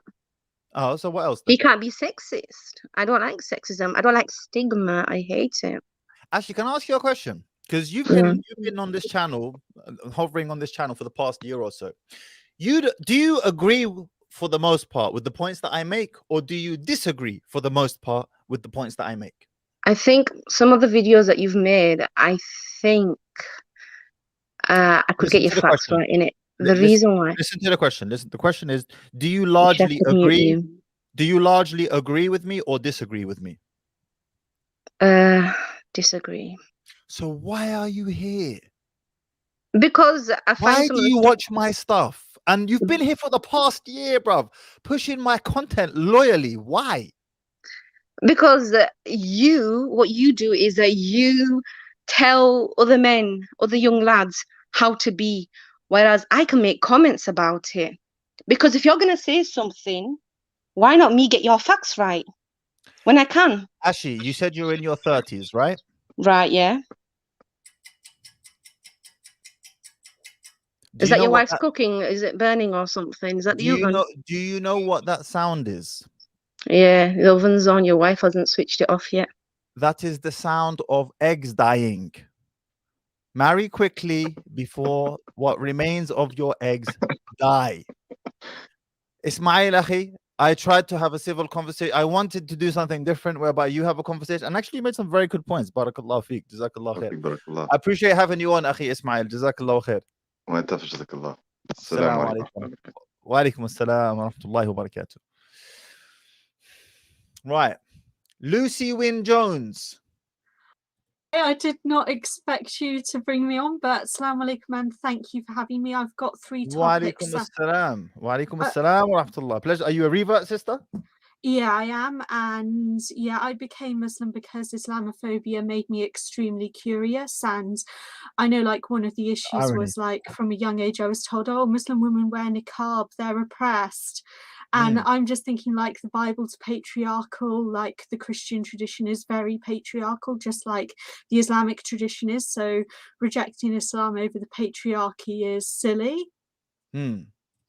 And yeah, I know like as you talk a lot about marriage and stuff, I know like I know like there's a phenomenon I'm seeing a lot in the UK, and it's probably just a worldwide phenomenon. I'm not going to claim to be an expert on other countries, but I know like some people are quite selfish, and in the way like they say, oh, I don't want to marry somebody who's looking after their parents, and this goes for both males and females. You've just muted yourself, Lucy. Yeah, that was on purpose. Why? To allow you to speak, because I thought... Oh, okay. What was your question then? I'm sorry, I didn't catch the question. What was the question, Lucy? Okay, what is your opinion on people being selfish in the way like they're saying, oh, if let's say my husband wants me to move in with in-laws or vice versa, what is your take on that? I understand, like, yes, there are tensions between like parent-in-law tensions, child-in-law tensions. How old are you, Lucy? How old are you? I'm 27. 27. Okay. You're English, right? Oh, I'm British. I've got a Welsh surname. Okay, fine. You're Welsh. I'm half English myself, so I understand. I have experience from both growing up with my English side of the family, and they're very English. They're Sussex English, right? So we're talking pish posh, upper middle class sort of English. And then I have experience, obviously, with my Algerian side, which is my father's side, and I understand the two different cultures. Culturally, the way that it usually goes down culturally is the mother, or in your case, it would be the mother-in-law, is going to end up living with one of the sons, at least for a period of time. Like maybe she'll spend a couple of weeks with this son, couple of weeks with that son, and so on. On the other hand, with the English, your mom usually ends up in an old people's home, bruv. Yeah, it's a bit peak, okay? Or she has a carer or something. Now, with regards to your question, moving in with the in-laws, my personal inclination here is that, to the best of one's ability, if a man is able to make sure that his mother is comfortable and she's taken care of, but he's able to separate the relationship between his wife and his mum, then this is the ideal. This is better, because the whole monster-in-law thing is a cliche for a reason. Daughter-in-laws and mother-in-laws tend to get on like cats and dogs, right? Because mum is grieving the fact that she's now lost her son to this strange woman, the wife, and the wife is upset about the fact that mum is trying to be so controlling, as typically happens in ethnic families. And my preference is for, if a man is able to separate the two, even if his mum lives next door. Mum, you can live next door, no problem. You live with me, but just next door. Or maybe, there's some type of separation of some sort. This is better. Once you start mixing the two together, so many complications can come about. And if the mother-in-law is a difficult mother-in-law, it gets sticky, it gets messy. I know, like, also my point being is, like, if let's say the elderly mother-in-law, maybe she can't fend for herself and the son needs to look after her, or one of the sons needs to look after her, or one of the children needs to look after her. I know, like, in white Western culture, it tended to be viewed as the eldest daughter's job to look after the elderly parents rather than the sons, as tends to be of ethnic minorities. And I know, like, my family is very traditional in the way, like, I'm expected to look after my father, and I know, like, I have said, like, this is going to sound super controversial, that there would be nothing more disrespectful to my father than to look after somebody else's parents, even if I'm related to them, at the expense of my own father. Like some of my friends, even, I know, like, my dad's not severely dependent on me yet, but I know, like, he could get worse. And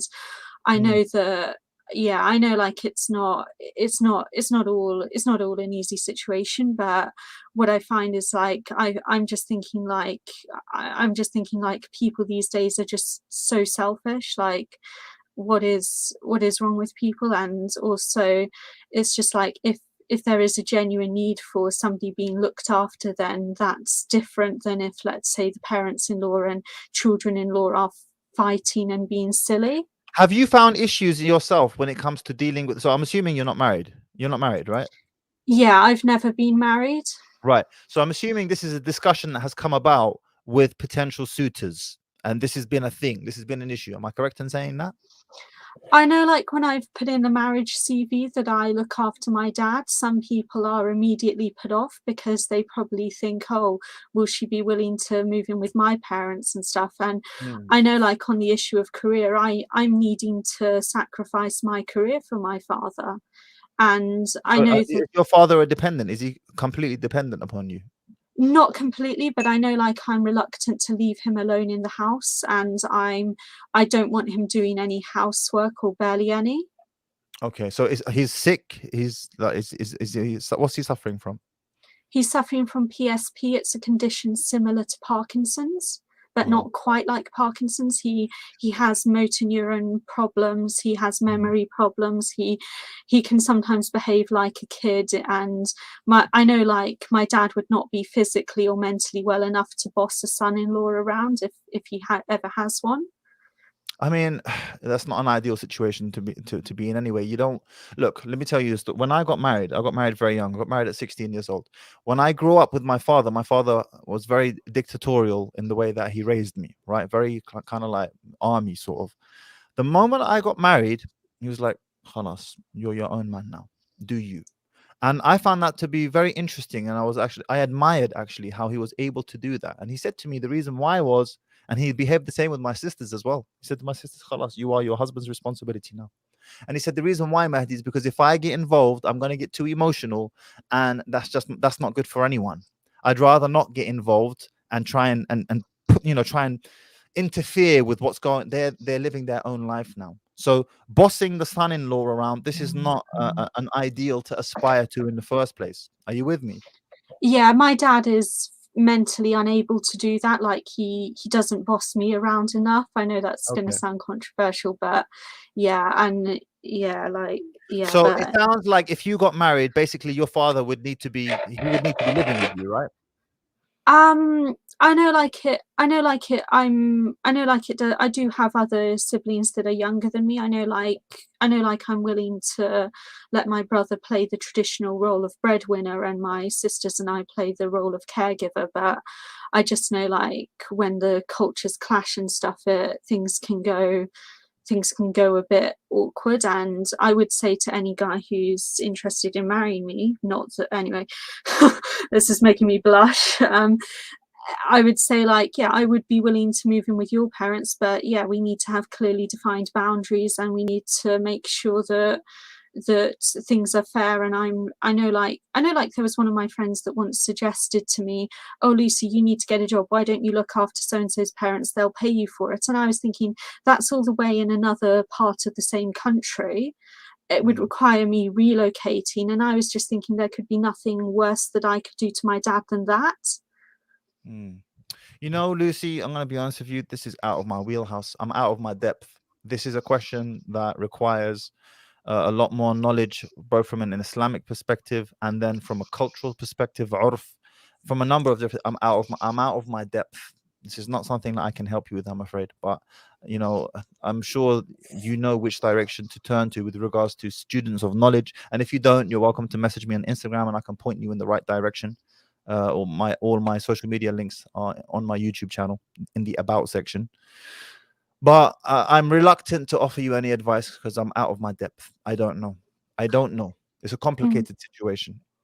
Yeah, and I know, like, one of my friends who's also a revert, her grandmother got dementia, and she looked after her grandmother for 6 months, and she was not physically strong enough to pick her grandma up. Her other siblings were doing other things, and dementia is such a condition whereby a person requires round-the-clock care, and one person cannot look after one person with dementia. It requires a team or a group of carers to look after people with dementia. So yeah, unfortunately, not that my friend, she is also a Muslim convert like myself, her grandma was moved to an old age home, but they were well looked after, and the grandma actually preferred it because she got better care. And also this grandma would have falls and stuff, probably related to the dementia, and required picking up. My friend was not physically strong enough to pick her grandma up.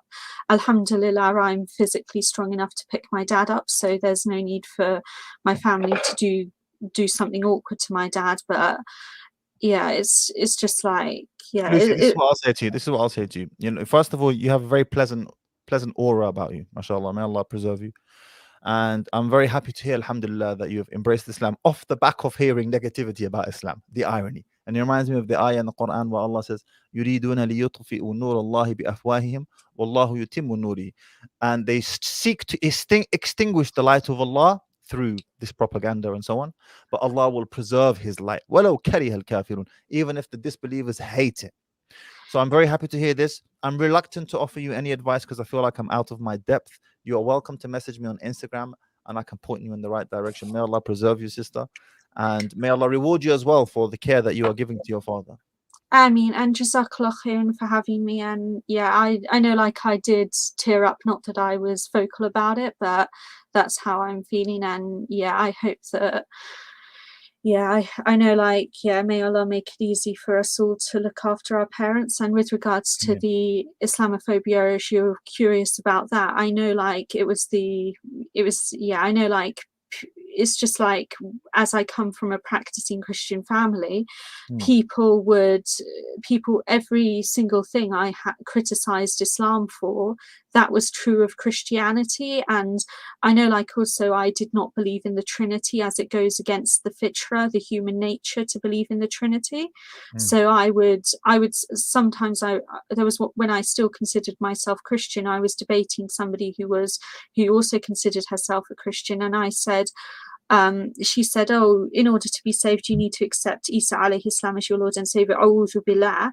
And I replied to her, no, there's only one God. There's only one God. And she did not know how to respond.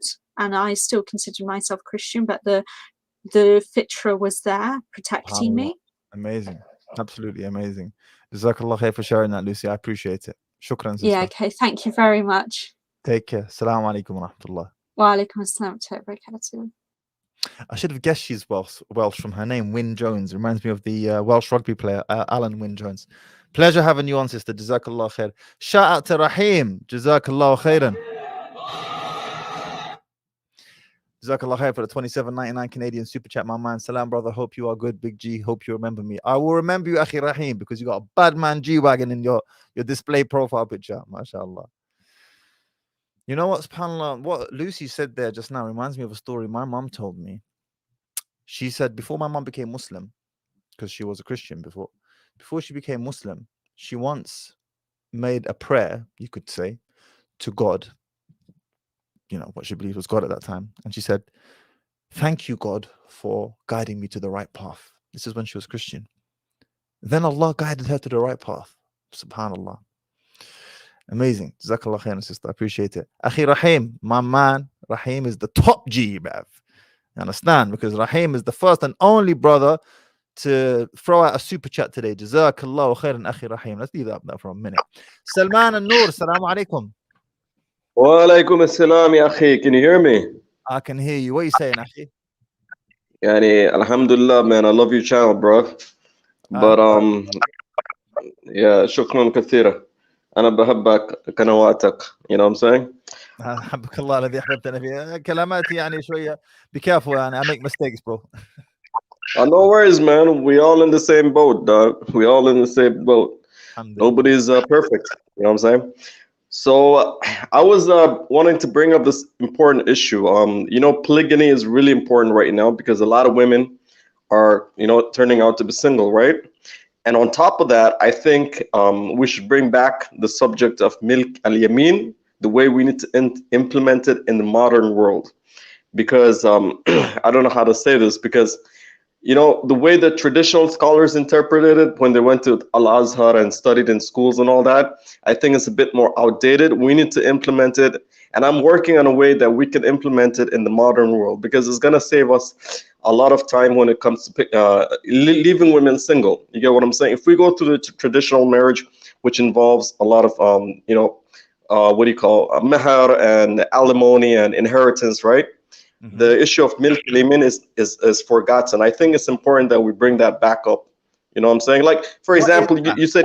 What is that? Define that for me. And guys, please like the channel. Like the video. Jazakumullah khair. If you're here watching, we've got 190 of you watching and only flipping 100 likes. Yalla, like the channel. Barakallahu fikum. What is that, Akhi? Please explain it to me.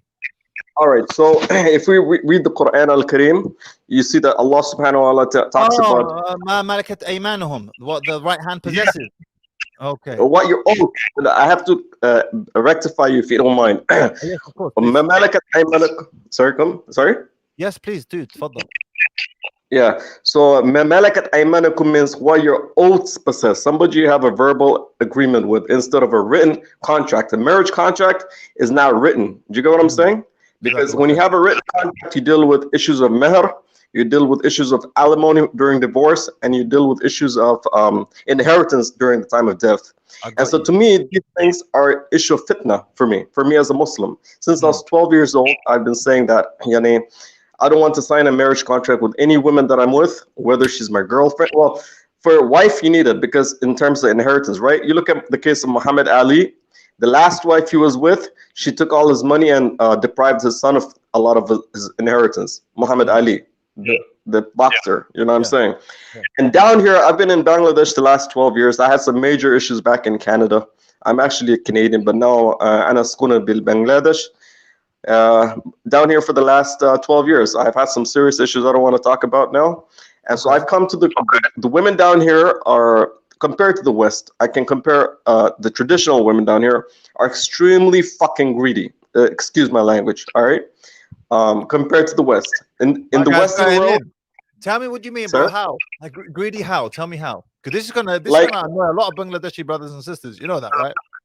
Yeah, it's fine. The men agree with me. That's what I'm saying. I'm speaking up on behalf of them because the thing is, the women down here, they'll either cheat or leave their men for the next man if he has just like $5 on him extra, just a little bit of money more. It's not about like in the Western world. Hold on. Let me stop you there. I'm gonna play devil's advocate with you. I know nothing about the Bangladeshi community. It's certainly not Bangladesh. Okay, so yeah, you made a general statement there, and the general statement. Yeah, sorry, Akhi, I'm just gonna mute you because there's a lot of echo. The general statement you made was that a woman in Bangladesh will leave her husband for another man who just has $5 or $10 more. Surely these are exceptional examples as opposed to the norm. No. I wouldn't say they're exceptional. I would say this. I don't want to say exceptional because I haven't, or norm because I haven't done a study on this, right? But based on my experience, I've been living here 12 years, right? Okay. So I've actually had women. Well, I don't want to get into my own personal life, right? But yeah, like, let me just put it that way. More than enough times I've been with women that have already that are attracted to me because I have more money automatically because I'm Canadian, right? So the thing is, and then women down here do sleep with other men just for a little bit of money, all right? Whether it's cheating, they're not necessarily prostitutes or escorts either. There are a lot of hookers too. But what I'm trying to get at down here is that they're extremely greedy. And a lot of them, I don't want to say everybody, I can't speak for everybody's mind, right? But when women see money, they're more attracted to it than, say, an attractive man. You get what I'm saying? I would say like in the West, the case in a poor country. Is Bangladesh quite poor? What's the everyday living situation like for the everyday person? All right, it's improving rapidly. It's got a higher GDP than India or Pakistan. So people are having. Bangladesh has a higher GDP than India. Yep. Even better than Pakistan. And people have money down here. So the issue isn't money. Not everybody's poor. In fact, I'll tell you something more personal. My family, my father's side, they're kind of rich. All right, my dad is rich, but they're not that rich. The aunts, my paternal aunts on my father's side, my dad's brothers, elder brother and younger brother's wives were involved in sihr against me and my younger brother. All right, so they wrecked our family because they wanted some money. They wanted some wealth in the land. So I have a lot of what do you call, self-hatred, if you want to call it, against Bangladeshi or South Asian society down here, especially down here. But even in Canada and the States, I have a lot of. I'm kind of repulsed by them. Okay, if you want to be more clear about this. So what I was trying to get at is when it comes to money, right? You talk about meher. You know, a lot of women like need a big meher. If the women are okay, the families are greedy. That's the other problem. The women might be like she might be all right, decent, whatever, but the family are parasites. You know what I'm saying? They're greedy. So the problem is the sihr was done upon my family against my own other family. You know what I'm saying? Like my next kith and kin, right? My cousins, my paternal aunts did it. So this is what I'm trying to get at. It's not something I'm saying out of thin air. I'm trying to slander.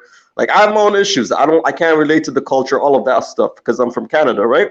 What I'm trying to get at is we should bring back milk al-yamin, the subject of ma malakat aymanakum, and implement it in the modern world in order to root out all these gold diggers. All right, because in the Western world, if a woman leaves you or cheats on you, all right, she's gonna do it with a guy who's maybe better looking than you, got more swagger. For whatever reason, she got Salman, bro, Salman, I'm gonna be honest with you, bro. You're scaring me, and I'm gonna tell you why I'm gonna tell you why you're scaring me, because I am in no position of authority to entertain this discussion in any meaningful shape, way, or form whatsoever. I can hear your point of view, but I've got no comment because this is out of my depth, bro. I got no knowledge on this issue. All right, so can I explain to you what I believe it to be? What malakat ayn. The way, okay, first I have to break it down into certain vocabulary. Malakat aymanakum is what your oaths. You're in the plural sense, not singular. Your is in the English language. In our vernacular, we have your as singular and plural. So you're in the plural sense. Malakat, like oaths. Like you know what an oath is, right? That's conditional promise.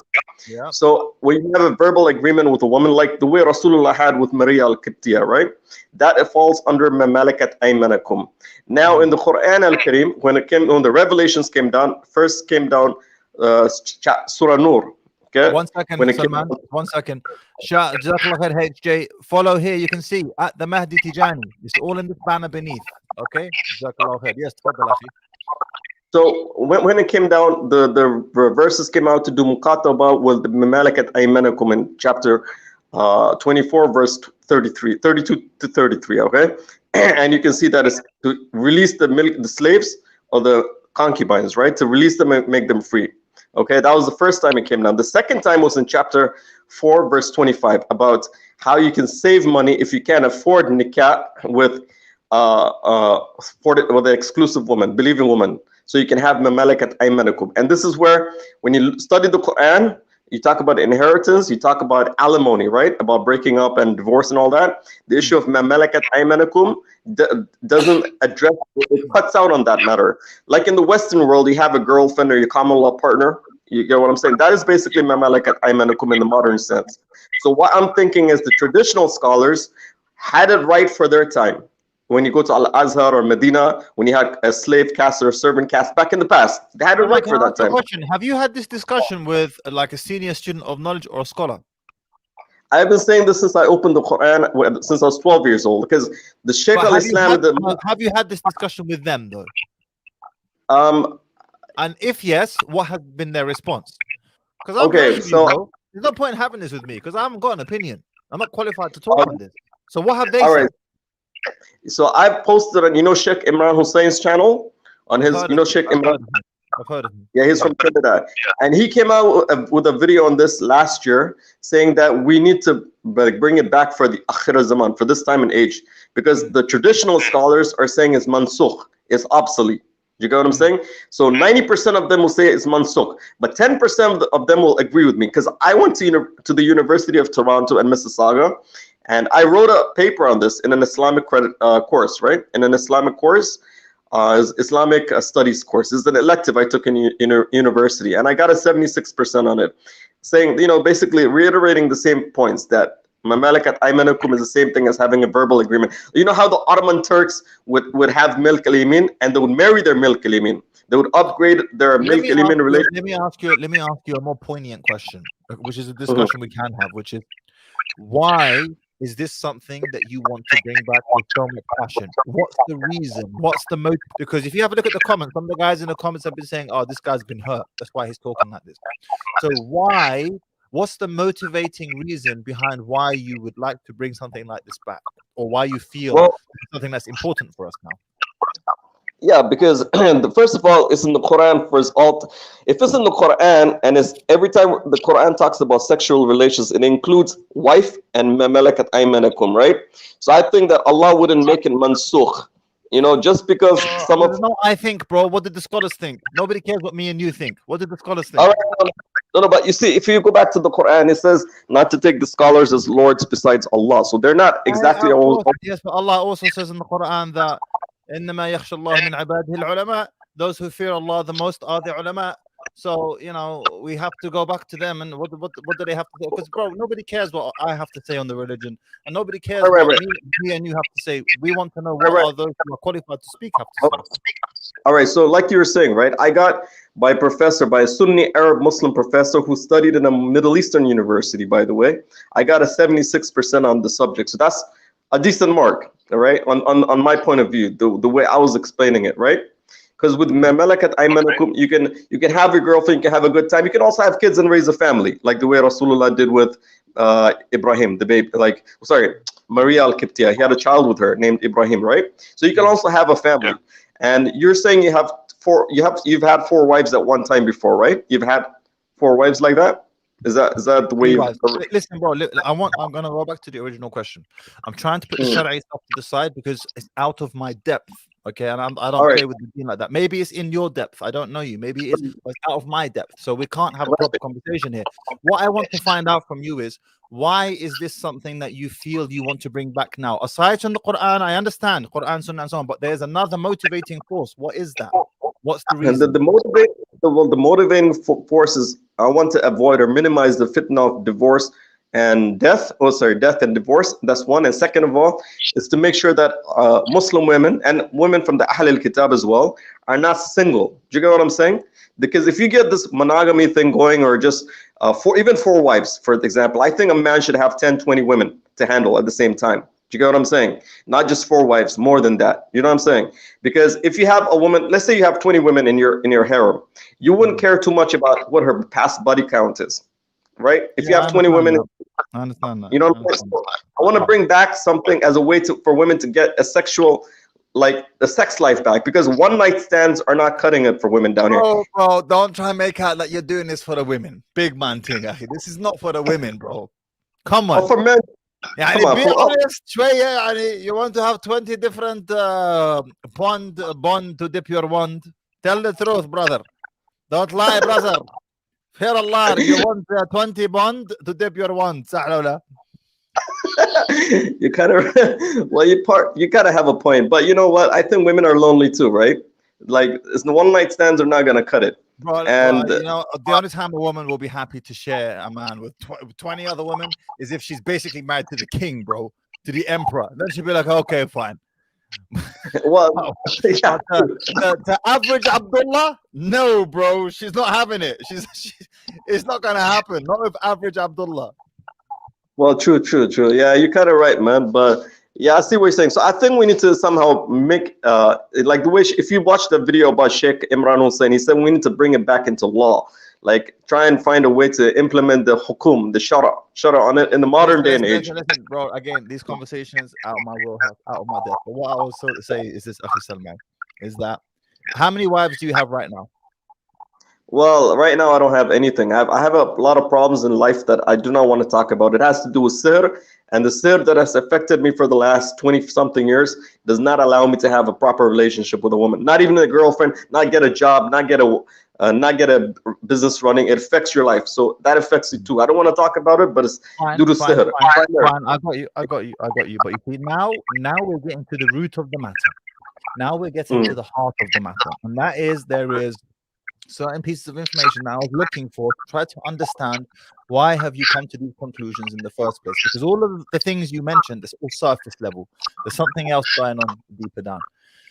Salman Akhi, Jazakallah khair Habibi. I appreciate you coming on. Again, these conversations, they are out of my depth. You know, it's out of my depth, guys. So if you want to have these types of conversations, please, not with me. I'm not qualified to speak on them or give my opinion on them. Please go and speak to the appropriate individuals, senior students of knowledge or scholars if you can, if you have access to them, but not with Mahdi. Out of Mahdi's wheelhouse. Best Jazakallah khair Salman for coming on. Interesting discussion nonetheless. Orhan Aghazada, I hope I pronounced that right. Jazakallah khair for the €5 super chat, my man. 241 of you in here. And how many likes? If I don't have minimum 50% likes, yeah, that's a bit of a violation. I'm not going to lie to you. We've got 241 of you in here and 116 likes. This is haram. Again, This is haram. This is #1 bullshit. Go wash your ass.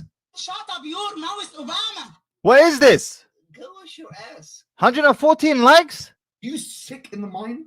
Are you that mentally enslaved and intellectually subservient and intellectually molested and ideologically molested? Get your face ready. Get your cheeks ready. I'm going to slap you again today.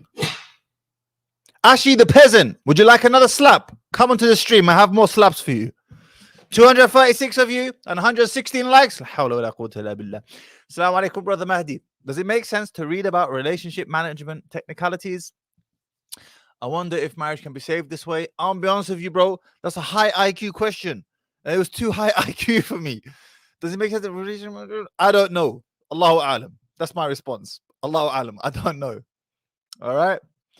Okay. Mansoor, assalamu alaikum. Walaikum assalam. Can you hear me? I can hear you, mashallah. You streaming from OBS? Yes. Nice, nice. Yes, what are you saying, huh? I'm just looking at the chat and that guy was a bit autistic, I can't deny. Khair. What you got for me, Akhi? Tfaddal, Mansoor. Well, I was just gonna look on and ask questions. Like, saw your content. It was pretty good. Interesting. Had some points and all that. You're like, you said you're Algerian from your father's side, no? Yes, that's right. When? Like, where's from? Harrach, Ludun. صح في Alger. Alger, exactly. Like my father's from Alger as well. Mashallah. You sound French Algerian. French Algerian? لا ماشي French Algerian. What? Like I'm Polish Algerian. Like my mother's Polish, father Polish Algerian. That's a first, bro. Mashallah. I never heard of Polish Algerian. Algerians be getting around, mashallah. Yeah, but father's line, that's how we do it. Mashallah, mashallah. What you got for me, Mansoor? What's your question, Akh? Well, you said about yeah, you know the filter with the water part. Shit. What? Because I've been tired and because you work, sorry about that. But you know, like the thing about the testosterone, that video. Yeah. You know, like with the water. I'm just thinking, like, is the alternatives besides just bottled water, like maybe filtering, if that's a solution? Have you read the book? Did you read the book? لا ماشي أنا نزل. راح أقرأ الأسترو Generation, bro. Yeah. Go read that book. That one. Answer that. That book will have all the answers to the questions. You need to make the time to read that book. All right? No. هكذا أخوي الباز ومن بعد إن شاء الله. يلا السلام عليكم. حسن السلام عليكم. Walaikum assalam. Last man, how are you? Alhamdulillah. Jazakallah khair for your patience. How are you, Hassan? Alhamdulillah, I'm good, Akhi. How are you? Been waiting for a very long time. Very good, alhamdulillah. I appreciate your patience. Jazakallah khair. It's full back here. Yeah. What was I going to say? Yeah, I've got a question actually. But just before I do that, I was just going to go back and if the sister Lucy, she's still watching, she mentioned, if I understood it correctly, she mentioned that she dad's got some sort of Alzheimer or something, and she has to take care of it. I think usually, like, I come from allied professional healthcare, so probably a brother who's like a nurse or something along the lines. Perhaps that could be a good one because he would understand his situation better than, I don't know, most That's individuals. A good shout, bro. That's a good shout. I hope she's still here. I hope she's still listening. Yeah, that's a good shout. Barakallahu fik. Yeah, so it'd be helpful. Right, going actually to my question, which is, so I got divorced. I've spoken to you over the phone through a mutual friend. That was time ago, but my question was essentially, so I got divorced not too long ago, and while I was at the divorce, while I was going through, essentially whatever the mistakes were, whatever the experience were, everything, it was intact. I had it, and I wanted to carry this on.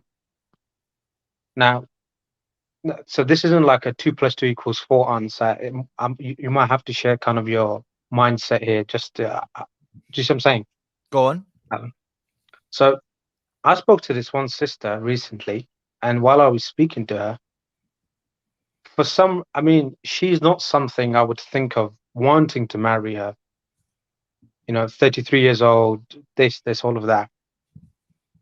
However, now I do know that, but all the things like, the game from my marriage, Yeah. it almost like, not that I've forgotten it, but in the moment, you kind of, whatever, you leave it, you just want to get on and get married again. So, if you have a vessel and you pour the water, now that water is all your experience and everything, and it kind of fades away. There's a hole. How would I don't know, I'm trying to articulate it very well, but how would I retain that understanding that I have to look for this specific one? Do you know how you're struggling to articulate your question right now? You are in the same way you're struggling to articulate your question is actually because you're struggling to make sense of what you're thinking of in the first place. Whenever anyone finds it difficult to articulate a point, it's because the point is actually fuzzy in their mind in the first instance. So I'm not sure if I really understand what you're saying, Achim, but what I will say to you is this, is that... Let me try again. Have you written this down? Have you tried writing this down? No, so, okay, because I didn't want to do the long thingy, but I'll do it. So so I'm a young brother, and I'm looking for a specific sister. So let's say niqabi, obedient, submissive, all these things. You look at those traits. So that's the one I'm looking for. Particularly, like I've noticed that between me and you, I share a lot of the same mentality. Okay. However, what I noticed is when I was speaking to this particular sister recently, my criteria, if that criteria, it almost faded away. Now, my question is whether that's due to me kind of getting emotional attraction with her, or does that make sense a bit now? Yes, it does. Yes. How long have you been celibate for? Technically speaking, since February. And you were used to being sexually active regularly before that with your wife? Yeah, I was married. So I'm 24 right now. I got married at 22. It was a roller coaster. It was not something. That's what it is, bro. That's all it is that, pre-nut confusion. That's it. I've been praying so badly. I don't know if I should be praying this, but I was praying, so it happens like while I'm dreaming. Never happens, man. I'm like, I'll probably get that post-nut clarity when I wake up, but it's not there. You reminded me of when I was living in Saudi, bro. I was living in Saudi for 1 year. Yeah, funny story. Living in Saudi for 1 year. First time I've been away from my wife for 8 years. 8 years before that, I was, doing as man and woman do regularly. Suddenly, I'm in this foreign country, all alone, no wife. Yeah, and I was living with one of my friends. I had one room, he had another room. My guy, every time I wake him up for Fajr, he's flipping. He's like, oh, Fajr. Oh man, it's happened again. And man's out here, yeah. I'm dying, bruv. I'm starving. I'm making dua in the last third of the night. Ya Allah, please just get rid of this. Yeah, it's too much. Nothing, bruv. Sahara Desert. That was horrible. Never want to experience that again. Never want to experience that again. It's so bad. Like, because obviously, subhanAllah, I've come a long way in terms of trying to control myself and whatnot before marriage. And then after now, it's just, I want it so badly. And it's almost there, but it just doesn't happen. Like when I was younger, it used to happen. And subhanAllah, now it's just like, and now the question is, obviously, we don't want to fall into such thing. Before you ask your question, just shout out to this brother again for another €5 super chat. Jazakallah khair, akhi. On hindsight, could you have done something from your side to keep first marriage? Why, yes, of course. Plethora of mistakes. Many mistakes that were made. But if you want me to be perfectly honest with you, and I've said this before, I am very relieved that I'm no longer, alhamdulillah, with those previous wives that I had. And the reason why is you don't realize the hell that you're going through whilst you're in it. You can only appreciate what it was once you are extracted from it. So I'm extremely relieved, alhamdulillah, that burden has been removed from me. And it was removed from me by force because both of them got khul. I'm not the type to divorce a woman. I'm not the divorcing type. I don't threaten with divorce and all of that. But I'm extremely relieved, alhamdulillah, that I was removed from that situation because I was running as fast as I could just to stay on the spot. Such is the nature of toxic relationships. So I hope that answers that. Ibi Vlog, shout out to you, Jazakallah khair, for the 79 pence super chat, my man, or super sticker, I should say. Yes, sir. Once again, barakallah fiqh, Jazakallah khair. Appreciate you, Habibi. Ibi Vlogs. It's my man Ibrahim. I think it's Ibrahim, the one I trained with the other day. Yes, sir. Naam, akhi, ask your question. Tfaddal, bismillah. I know that was the question. So if you're saying it boils down to the postnatal prenup clarity and whatnot, it could be there. Yeah, bro, you're overthinking this. You know that, right? Are you No, speaking? but how many sisters are you talking to at the same time? Now, that's the thing though. I've stopped looking. I'm on that NSN. I've contacted you on Instagram as well, but we're just waiting on that thing. Once the app launches, you'll have full autonomy over that. Full autonomy. So don't worry about the lack, because it's only one person that gets matched each time, and then I wait for them to figure out between each other, then I rematch and so on. Once NSN goes live, inshallah, then you'll be able to have full autonomy. Yeah, no, definitely, that would be a really good thing. But what was I going to say? Actually, just one thing. You know, the brother asked you about your first marriage question. That kind of got me in thinking about my one. If you wouldn't mind. Yeah, go shoot. So I had essentially. I'm Hannah, I 24. can see you there, by the way. I'll bring you on after this, brother, inshallah ta'ala. Yes, sir. Go shoot. Bismillah, quickly. So with essentially when I got married, so I have a child. I have a 1-year-old kid. Okay. Now, obviously, it's quite unfortunate because although I wasn't born here, so I'm born in Pakistan, and I have all those values, like the tribal values and everything, like a man masculinity. It's quite heartbreaking. But unfortunately, over here, we can't really do anything about it except for just visiting here and there.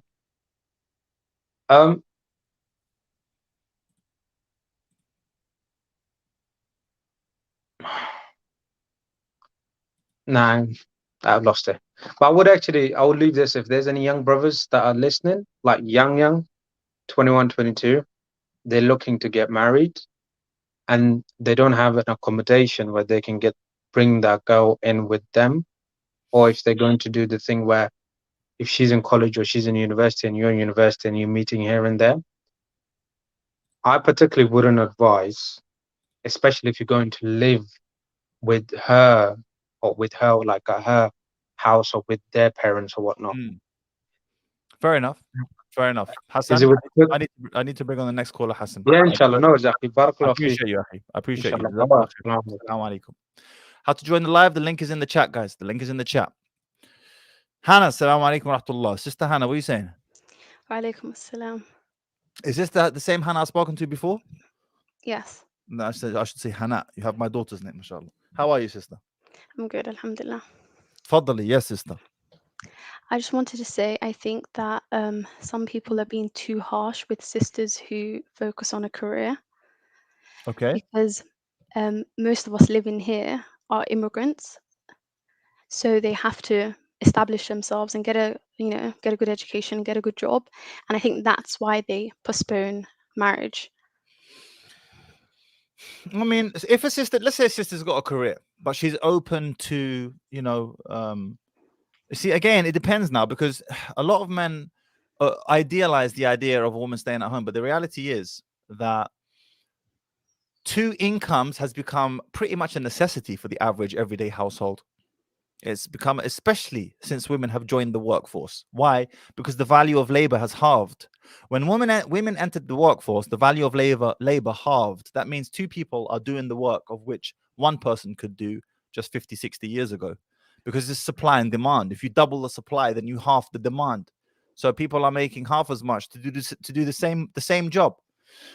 But if a sister is willing and open and malleable and open to the idea of, yes, I don't mind staying at home if you're able to take care of me, khalas, then there's no problem.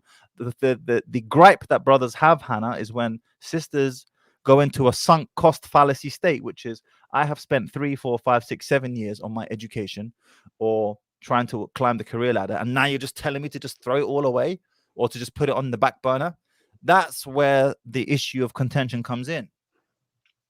Okay, but I think with the whole red pill thing, some men have taken it too far. What I've seen them say, I don't even want someone who has a degree, and they disparage that. Yeah, I understand what you're saying. I mean, And it's because they don't have a degree and they're not educated. No, not always. You'd be surprised. You'd be surprised. You know, it comes down to, wallahi, I was having this conversation with a brother earlier today. It really comes down to what type of mother modeled behavior for this girl. And you can say the same for a man as well. What type of father did he have to model the behavior of a man? You will learn so much from how a girl's mother and father conduct themselves and what's the dynamic of their relationship between each other. If she's got a degree, if she's got a master's, but her mother was feminine and submissive and agreeable and so on, you're not going to have a problem. Wallahi, you're not going to have a problem. And equally, she can have not even a college education. She doesn't even have A levels, but she's just an argumentative piece of work. Why? Because that's the environment that she was raised in, that was modeled for her. Are you with me? Yeah. Anything else you'd like to add, Hannah? Well, I don't agree with red pill. I think. What don't you agree with? I just think it's. By the way, the red pill people have kicked me out. Yani, I am not red pill enough.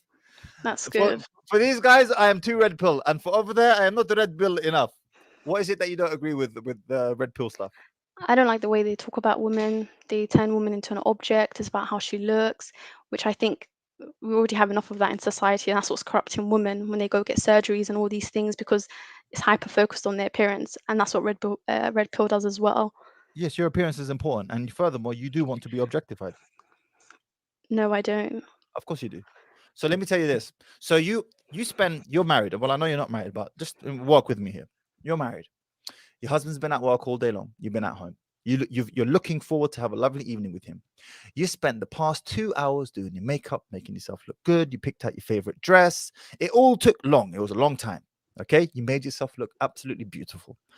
Husband walks in and you're expecting him to notice you. You're expecting him to say something, to appreciate you, to point out, mashallah, you've done this with your eyes and this how it's sitting here on your chest and so on and so forth. And he says, Assalamu alaikum, babe, how are you? And you're like, walaikum assalam, I'm good, babe, alhamdulillah, how are you? And he's like, yeah, I'm good, I'm just going to the toilet. And he says absolutely nothing with regards to how you look. How do you feel, Hannah? Obviously, I'll be upset. Why? But even if he did say something and complimented me, that's not objectifying me. Of course it is. No, it's not. That's what the objectification element is. No, is that objectification. hold on. He's not appreciating you for you. He's appreciating you for how you look. No, that's not objectification. Objectification is when you reduce a woman to how her appearance only and her sexual function. That's not what a husband does to the woman when he compliments her. I've mentioned this before, that women want to be objectified. They just don't want to be solely objectified. No, I think that's so wrong. Don't say that. Yeah, no, it's the truth. The issue that you have is with the word objectification. But you do want to be objectified, by the way. You just don't want to be objectified exclusively. You want to be appreciated for other things such as love and companionship and so on. But if your husband never objectified you, Hannah, you would be living in a state of hell with your husband. No. You absolutely want to be objectified. No, you can't take a term and then change it. You can't say, objectification is when you reduce something. You can't say, I'm reducing it, but I'm also not. It doesn't work like that. How old are you, Hannah? You know how old I am. I don't. It's been a year since we spoke. How old are you? Well, I'm 1 year older. I'm 23 now. Oh, I thought you were 26. And how's the marriage process going for you? Not good. Why? Because I'm just not interested. Why? Inshallah soon. When you say you're not interested, is it the men who have put you off, or are you put off for other reasons? No, I just don't want to put myself out there. Tell me why. Because I don't want to. I'm quite busy right now. Busy with what? I'm busy with a lot of things. Yallah, mashallah, if there's a lot of things, then there's a lot of things for you to tell me. What are you busy with?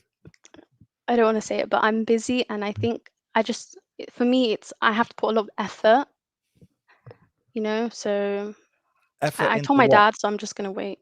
That's how I think. You're busy with what? Are you studying? No, I'm working.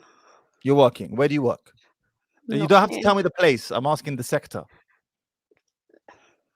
Beauty? No, I work in education. You work in education. Okay. You're in your prime. You're at the back end of your prime. Do you That's really so want that rude. ship to sail? The truth is rude. Sometimes it's rude. You're on the And this back is end of. what I'm saying, like the whole like, oh, you're in your prime, you're not in your prime. Like Do you, this is what makes women like go to extreme measures for beauty, for all these. okay. I don't agree with it. So when is a woman in her prime to you then? Prime in terms of what? Youth and beauty, which is what men are primarily looking out for, especially the type of man that you want. This When is the is a kind of woman? thing that When makes is the men think woman they in her can be prime? with an 18-year-old when they're like 28. Say that again, sorry. This is the kind of thing, the men who think they're 28 and they can be with an 18-year-old because I value youth and When beauty. is a woman in her prime? It depends on her. Okay, what does it depend on? Some women, they're not good looking when they're 18, 19, and then, you know, they grow into their facial features and they become more beautiful at 25, 26. That's true. So that does happen, but there's a key word that you used there. The key word was some. What happens to most women? When are most women in their prime? Whilst In I their would agree 20s, with you, probably. I would say late teens. It's around 18, 19. That's when No, a that woman is so strange. It's when a woman is in her physical prime, 18, 19. If you don't believe me, have a look at your camera roll. Have a look at the texture of your skin. Compare it from then to now, and you will see for yourself. And this is what Around I 18, mean, 19. the whole like appearance thing, the texture of your skin, like So you don't like that men place a great emphasis on youth and beauty? no, the thing youth and beauty, I think is subjective. Like women are beautiful at different, you know, times. It's absolutely not subjective. Fertility, It's absolutely not subjective. It's it is. extremely objective. Very. And we're just talking about looks right now. Let's say that there is a woman who does look better at 28 than she did at 18. She had a glow up. Okay, maybe she was just like you said, she grew into her features. Okay, but that doesn't change the fact that by 30, which is just 2 years away, 90% of her eggs are dead. If she Okay. hasn't started the baby making machine in her 20s, the likelihood of her being able to start it in her 30s dwindles dramatically. We are 50% less fertile, men and women, than the baby boomer generation just 2 generations back. 50% less fertile. If you haven't started that baby making machine in your 20s, trust and believe you're going to have trouble kickstarting that engine in your 30s. Yeah. And that's why I said on a previous video, I don't know if you saw it or not, but a woman who reaches the age of 30 and she's still not married and still hasn't reproduced, 90% of her eggs are dead. She's 90% useless. She has 10% of usefulness to the perpetuation of the species. I'm not saying as a person she's useless. I'm not moralizing. She may be a beautiful person. But I'm saying from a reproductive standpoint, she's 90% useless. She's no good. And the thing with you women is that you are born with your value. You know this. You've been here long enough. It's given to you on a platter for free. The question That's is, not true of for course, all women. No. the question, most women, okay? I think, The question is, what are you going to do with it, Hannah? okay, for the fertility thing, I think that is objective. Of course, as a woman ages, it's harder for her to have kids and in terms of fertility. But when it comes to, oh, beautiful, then, oh, she's more beautiful when she's 18. To me, There's I a just think it's strange. There's a question here. J10 says, what if we don't want kids? A lot of women don't nowadays. This is a great question, J10. The answer is very simple. Then she's useless. A woman who doesn't want children, she is, from a reproductive standpoint, useless. She will really be objectified because what other use is there? She doesn't have any other use. I can't make a mother out of her. We can't have a family. Well, you're useless. You're utterly useless. Same Now, with you the said man who's infertile. he's reproductively useless. Okay, But you see, good. the thing with a man and a woman is that men are able to be reproductively functional. Sperm declines in quality as we age, by the way, but he's able to be reproductively functional by and large well into his 50s and beyond, because it just takes one sperm from the millions that he has to fertilize the egg. Whereas women are born with a set number of eggs. You are born with it. At birth, you are born with a set number of eggs that release themselves every month once the menstrual cycle kicks in, as you know. Okay, Once can they're I gone, say they're gone. something, please? Yes, of course. Tfaddali. With the whole women have their value when they're born and blah blah blah, and the whole youth and beauty thing, I think, especially with the social media today, a lot of men think that women are these like beautiful, you know, creatures, which, yeah, the top 5% that you see on social media, but most women are just average looking and they're not And that's supermodels. absolutely fine. You see, this is the thing No, with it's men. not when you talk about things like, oh, the texture of her skin. Some women have acne. Some. Do you see what you're Exactly. doing And what again? you do is you insult those women. Here, And you Hannah, bring their Hannah. value down because you say you're not Most beautiful. women who are in their youth, just simply by virtue of their youth, they are attractive, even if they're average. That's the beauty of youth. Even if you're an average looking woman, which is what most women are, just as most men are, by virtue of your youth alone, you have options. You right now, you're 23 years old. You have options. You have a privilege that is invisible to you because you've always ever been young. You don't actually realize what is on the horizon for you, Hannah. You don't realize what's in the future because all you've ever known is youth. But that ship is sailing and you must decide what you're going to do with it before it sails. You're on this channel and have been on this channel on and off for the past year for a reason. Something resonates with you, even if you disagree with certain things that you hear. Clearly something resonates with you, otherwise you wouldn't be here. Yeah, I left with the whole red pill thing. And because I realized that I just don't agree with it at all. But yeah, you're right. And I think in the beginning, when I watched your content, it made me realize, okay, I need to take marriage seriously and not focus too much on a career. But I don't like it, the whole red pill thing, when they reduce women and objectify them. And now you see Muslim men talking about women like that. It doesn't matter what you like, Hannah. You've got to deal with reality. Do you understand that? It does not matter what you like. Do you know what men don't like? Men don't like being reduced to bank accounts. Men hate it. They hate the fact that they have to bring a certain financial level to the table before women will consider them. Women en masse consider men en masse to be socioeconomically not viable. The majority of women, hence why by 2030, 45% of all prime-aged working women, that is between the age of 25 to 44, will be single and childless because they think that most men are not socioeconomically viable. They don't earn enough money. Yeah. Do you know what we have to do with that thing that we don't like, Hannah? We deal with it. And I say to you the exact same thing. If you don't like the fact that men prioritize youth and beauty, that's okay. Deal with it. And for you specifically, you are still in your prime. Fine, you're at the back end of your prime, but you're still there. You have options available to you. You are not one who should be complaining.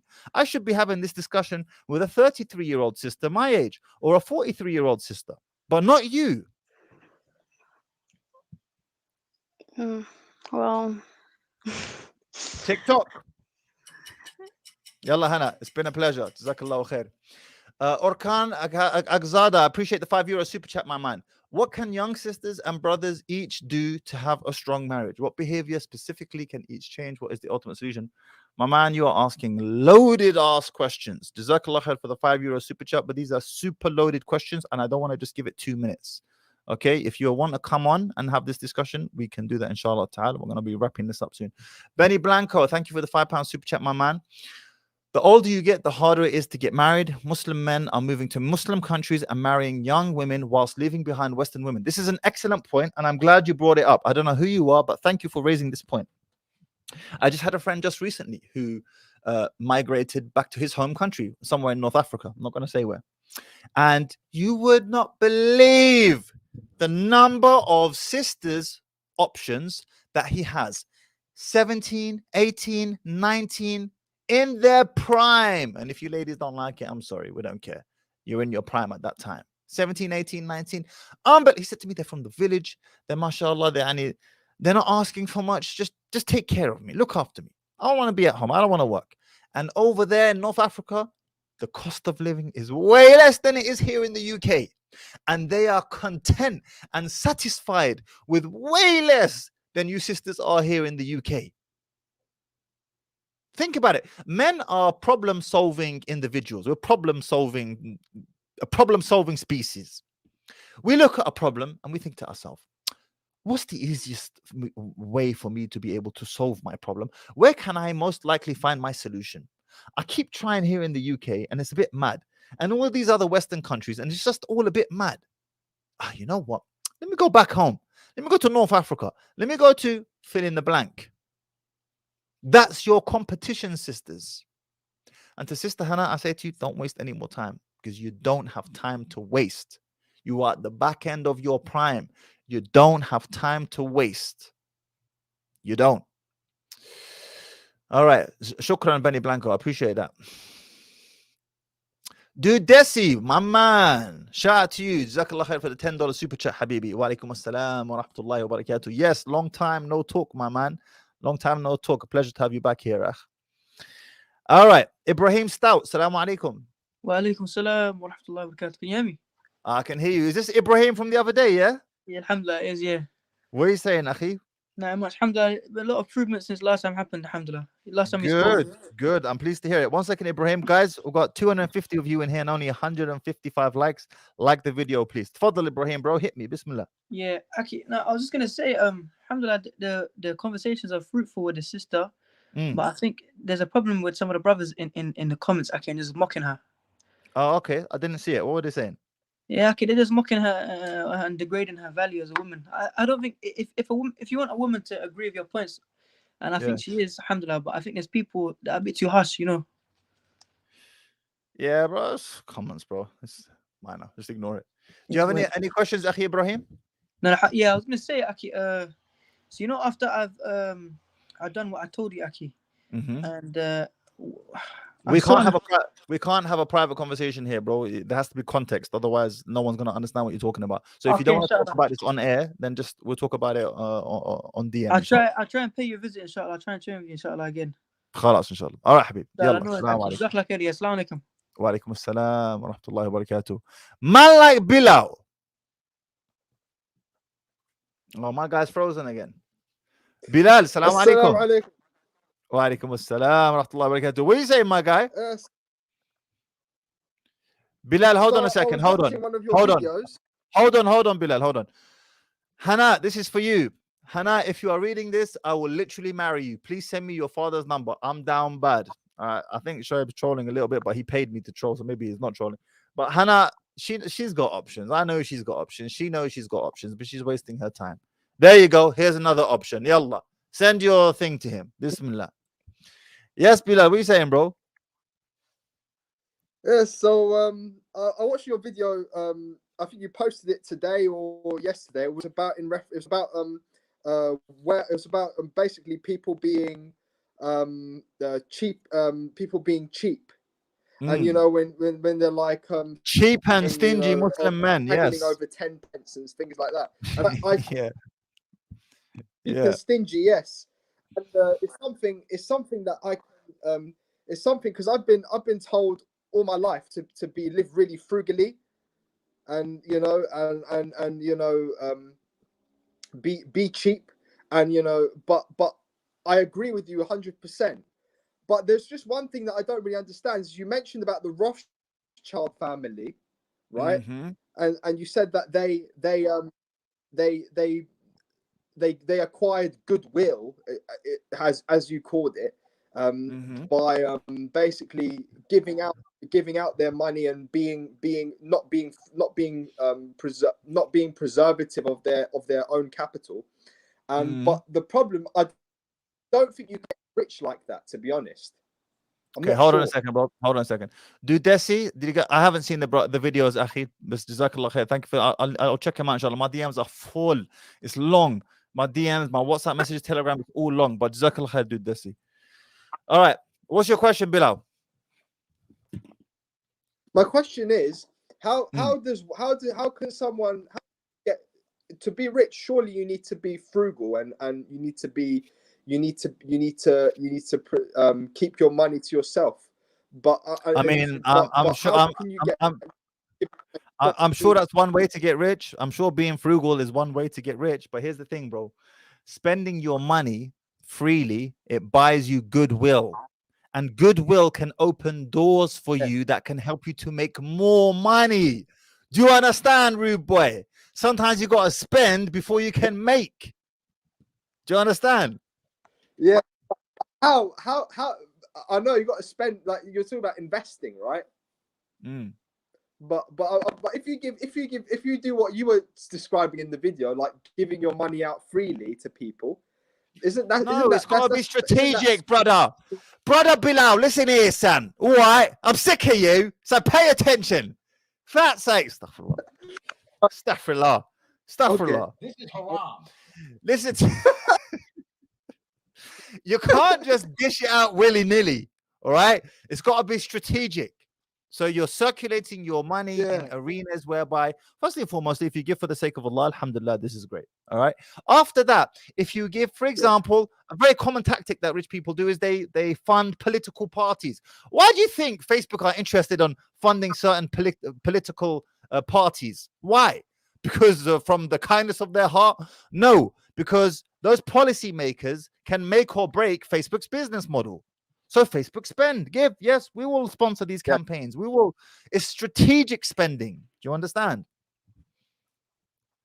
Yes. Makes sense. Politicians ban social media for children, for example. They're not going to be good for Facebook, are they? Say that again. Politicians who want to ban social media for children or restrict social media for children, they're not going to be good for Facebook, because part of Facebook's business model relies, a lot of Facebook's business model. Yes, but don't miss the point, San. For fat's sakes, don't miss the point. Yes, that's all well and good, but that's not the point that I'm trying to make. I'm just trying to say that you need to spend your money, circulate your wealth in the right places, Bilal. All right, son. Take care, my bro. Love you, Habibi. Assalamu alaikum. Man, like Bilal. Bilal's a legend. Zach back to Jazakallah khair for the £5 super chat, my man. I appreciate you. I will one day go back to living in my fatherland in Zaire. Question: is there any value worth onto preserving history onto future generations? Absolutely. If you don't know where you came from, how can you know where you're going? I hope that answers your question. Okay, Ahmed, Assalamu alaikum. Walaikum assalam wa rahmatullahi wa barakatuh. How are you doing today? Alhamdulillah. How you doing, my man? Doing all right, doing all right. I came on to ask you a bit of advice, to be honest. I was thinking, so I work with the local mosque here in Manchester. And I keep meeting a lot of sisters, during work. They're basically like colleagues. A few sisters, you catch an eye and you have a decent relationship with them and you like their personality, etc., etc. But in a way, you feel like, should I approach them? Should I ask them directly, or should I ask them through masjid channels? Because it kind of becomes a bit of a thing. Like, as in, are you there to help the mosque to meet sisters? Or are you there to help the mosque because of the ajr, the khair in it? And then you don't want to ruin the trust of the mosque, or you don't want to not be helping them for the sake of helping them as opposed to helping yourself. You know what I mean? I got you. I got you. So what's your question, Nana? So the question is simply, say I like someone. What is the best way of approaching them? If you know her father, or you know a way of being able to approach her father, this is the best way, first and foremost. If this is not viable, this is not possible for whatever reason, maybe you've just seen her randomly in the street and she's caught your eye, then just approach her, bro. Approach her directly. Assalamu alaikum, sister. So I actually feel like I could approach anyone. I don't really have that nervousness when it comes to approaching people and talking to them generally. But the problem is usually the fact that I don't think I'm financially secure to actually materialize an actual thing. For example, what I am after is marriage, family, something sustainable, not necessarily a little bit of WhatsApp chatting. So I don't know how to say it, but how do you? You know what? I'm laughing. I guess I just need to you know what? I'm laughing, astaghfirullah, because when you said to me, the sisters in the masjid and so on, astaghfirullah, I'm going to say this story. I watched one of AMS's videos. If you guys don't know who AMS is, the guy's hilarious, Alpha Male Strategies. And he was like, I'm going to try and do his accent, his Texas accent. He was like, the freakiest girls, they're the ones that be in the church. He's like, they're the worst girls to get with, the ones in the church. He's like, why do you think they're in the church? Because they were sucking dick all night long, the night before, God damn it. Astaghfirullah, I'm sorry, man. So when you said that, I was like, yeah, khair. But yeah, obviously that doesn't apply here, hopefully. So how much importance do you think getting financially stable before actually taking the step is? Akhi, because I'm just a fresh graduate. This is going to sound cliche, okay? But if you are doing your best work-wise, okay, you're working as hard as you can, and then you want to get married for the sake of Allah, Allah's going to open up doors for you. You just have to have that leap of faith. Now, the question is, are you going to be able to convince a sister to marry you and take that leap of faith with you? That's a whole different situation. But believe me, he will open up doors for you. especially when we're talking about the first wife here. Right. You understand? Yeah, fair enough. Answer your question, Akhi? Yeah, that answers the question. Okay, one more thing. Can I add one more thing? All right. So, this is a bit specific, right? So I know I always have this mindset where the most important thing for me when it comes to for like looking at a woman or looking at a sister, for me is like I kind of really gravitate towards a person who needs me. You know what I mean? Like that's normal. That's normal. I feel like if a person needs me for something, then I gravitate towards helping them doing it, and that kind of makes them endearing to me. If you see what I mean. So, are you a fixer? Are you a fixer? Do you like fixing broken women? Not broken. I wouldn't say broken women. I just like I don't know. I guess I just like hoping. I don't know what to say. Or like that's fine. That's normal. But men want to be needed, especially in a relationship sense. We want to be needed. Exactly. The idea that a woman would say that I need you is very attractive to me.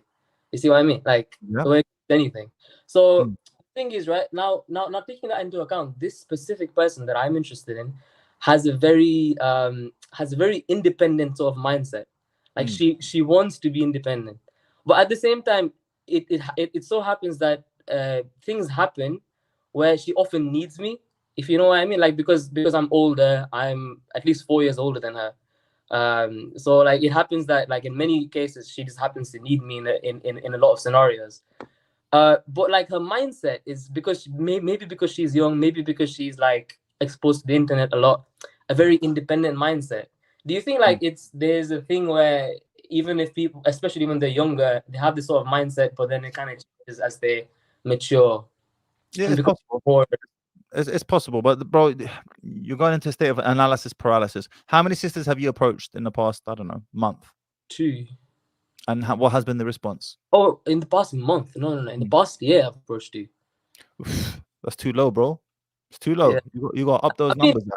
Yeah. The only problem with me is that I don't have it in the sense that I don't have a job yet, like a proper job yet. I'm just freshly graduated out of university, which is why I'm kind of hesitant. Okay, that's fine. Then get a job, inshallah, and then you will have the confidence to approach. I understand how you're feeling. Believe me, I understand. When you don't have a job and you're feeling like a certain type of way, so get that job, inshallah.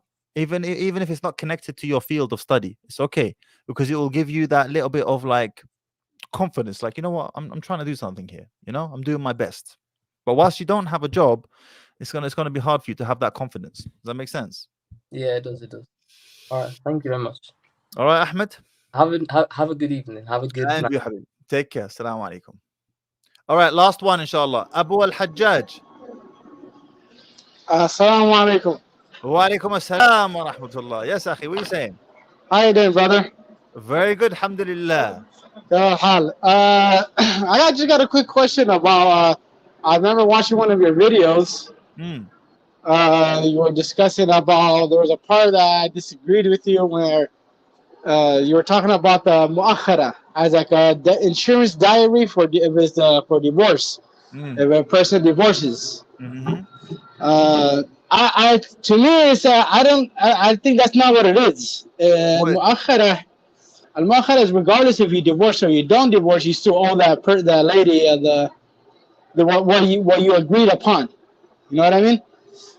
So basically, when they say why do they agree upon it in the first place? So they agreed upon it. Give an example. The way it's supposed to be done is, you give a person 15,000. Al shart was 30. You couldn't 15 muqaddimah, and then the mu'akhara is 15. So you owe her regardless of it. If it's you divorce her or you don't divorce her, that's how that's a mu'akhara. Amma mu'akhara, the way they do it now these days, they write on the mahr that if you divorce her, it's what's it called? You pay her this amount. It's actually a bid'ah. Okay. If you would look into it. Again, I understand, but the fundamental premise is still the same. Why does it exist in the first place? Is because we understand that when a woman gets divorced, her value in the marriage marketplace is going to deteriorate. So therefore, she needs a cushion to fall back on. That's where the whole thinking comes from in the first place. Yes, I agree, but for them to write it on the mahr, as like saying, if you divorce my daughter, you have to pay this amount. It's actually a bid'ah. It never existed during the Sahaba's time or Tabi'in or Rasulullah's time. This. يعني المؤخرة becomes a مؤخرة regardless if يعني you divorce or you don't. So give an example, my مؤخرة, and I'm from Yemen, right? I'm from Yemen. I got married over there. My as they wrote, which back then I did not know that was a bid'ah. They wrote down to 200,000 riyal. Basically, I will owe her 200,000 riyal if I divorce. Like 40,000 pounds. Yeah. So well, right now it's like, I mean, it's actually $200 now. You know what I mean? Oh, really? Oh, okay. So yeah. Well, I mean, the economy of Yemen, you know how it is, the situation in Yemen and all that. But regardless of it being 200,000, when they told me how much was the shart that I have to pay, I paid it all in full. So it shouldn't be a mu'akhirah, right? But they added this saying, oh, if you divorce her, this is what you pay. So this was a bid'ah move. I mean, we didn't really know our knowledge. And I believe the reason why there's a lot of divorces that's going on these days is because of the fact that we lack the knowledge of marriages, of what's going on. Like, and as I thought it was all that you had to do a mu'akhirah. So give you an example, now these days people put $50,000 as a if you divorce my daughter, pay her 50,000. So the guy is stuck in his throat. Like I don't got that 50,000. Yep. So if he wants to be a horrible person, he could treat her like crap and try to force her for her to divorce him. To sakh. So in order for him to get all his money back from her. I got you. So that was the thing that I want. When I seen that video, I was like, okay, I know it is of that divorce thing right there. شكرا أخي أبو الحجاج. I appreciate you. You see what I'm saying? I got you. جزاك الله خير حبيبي. Yeah. See you. السلام عليكم. Sure. Thank you so much, man. جزاك الله خير. Bye. All right, guys, we're gonna wrap it up there. It's 2.5 hours. Jazakallah khair. I appreciate you guys coming on. I hope you enjoyed that. Make sure you like the video on your way out. Make sure you sub to the channel as well. And if you found value in the video, share it on your groups, your WhatsApps, your wherever you guys are, Telegrams, Instagrams. What's the other one? Forget the name of it now. Yallah. Assalamu alaikum wa rahmatullah.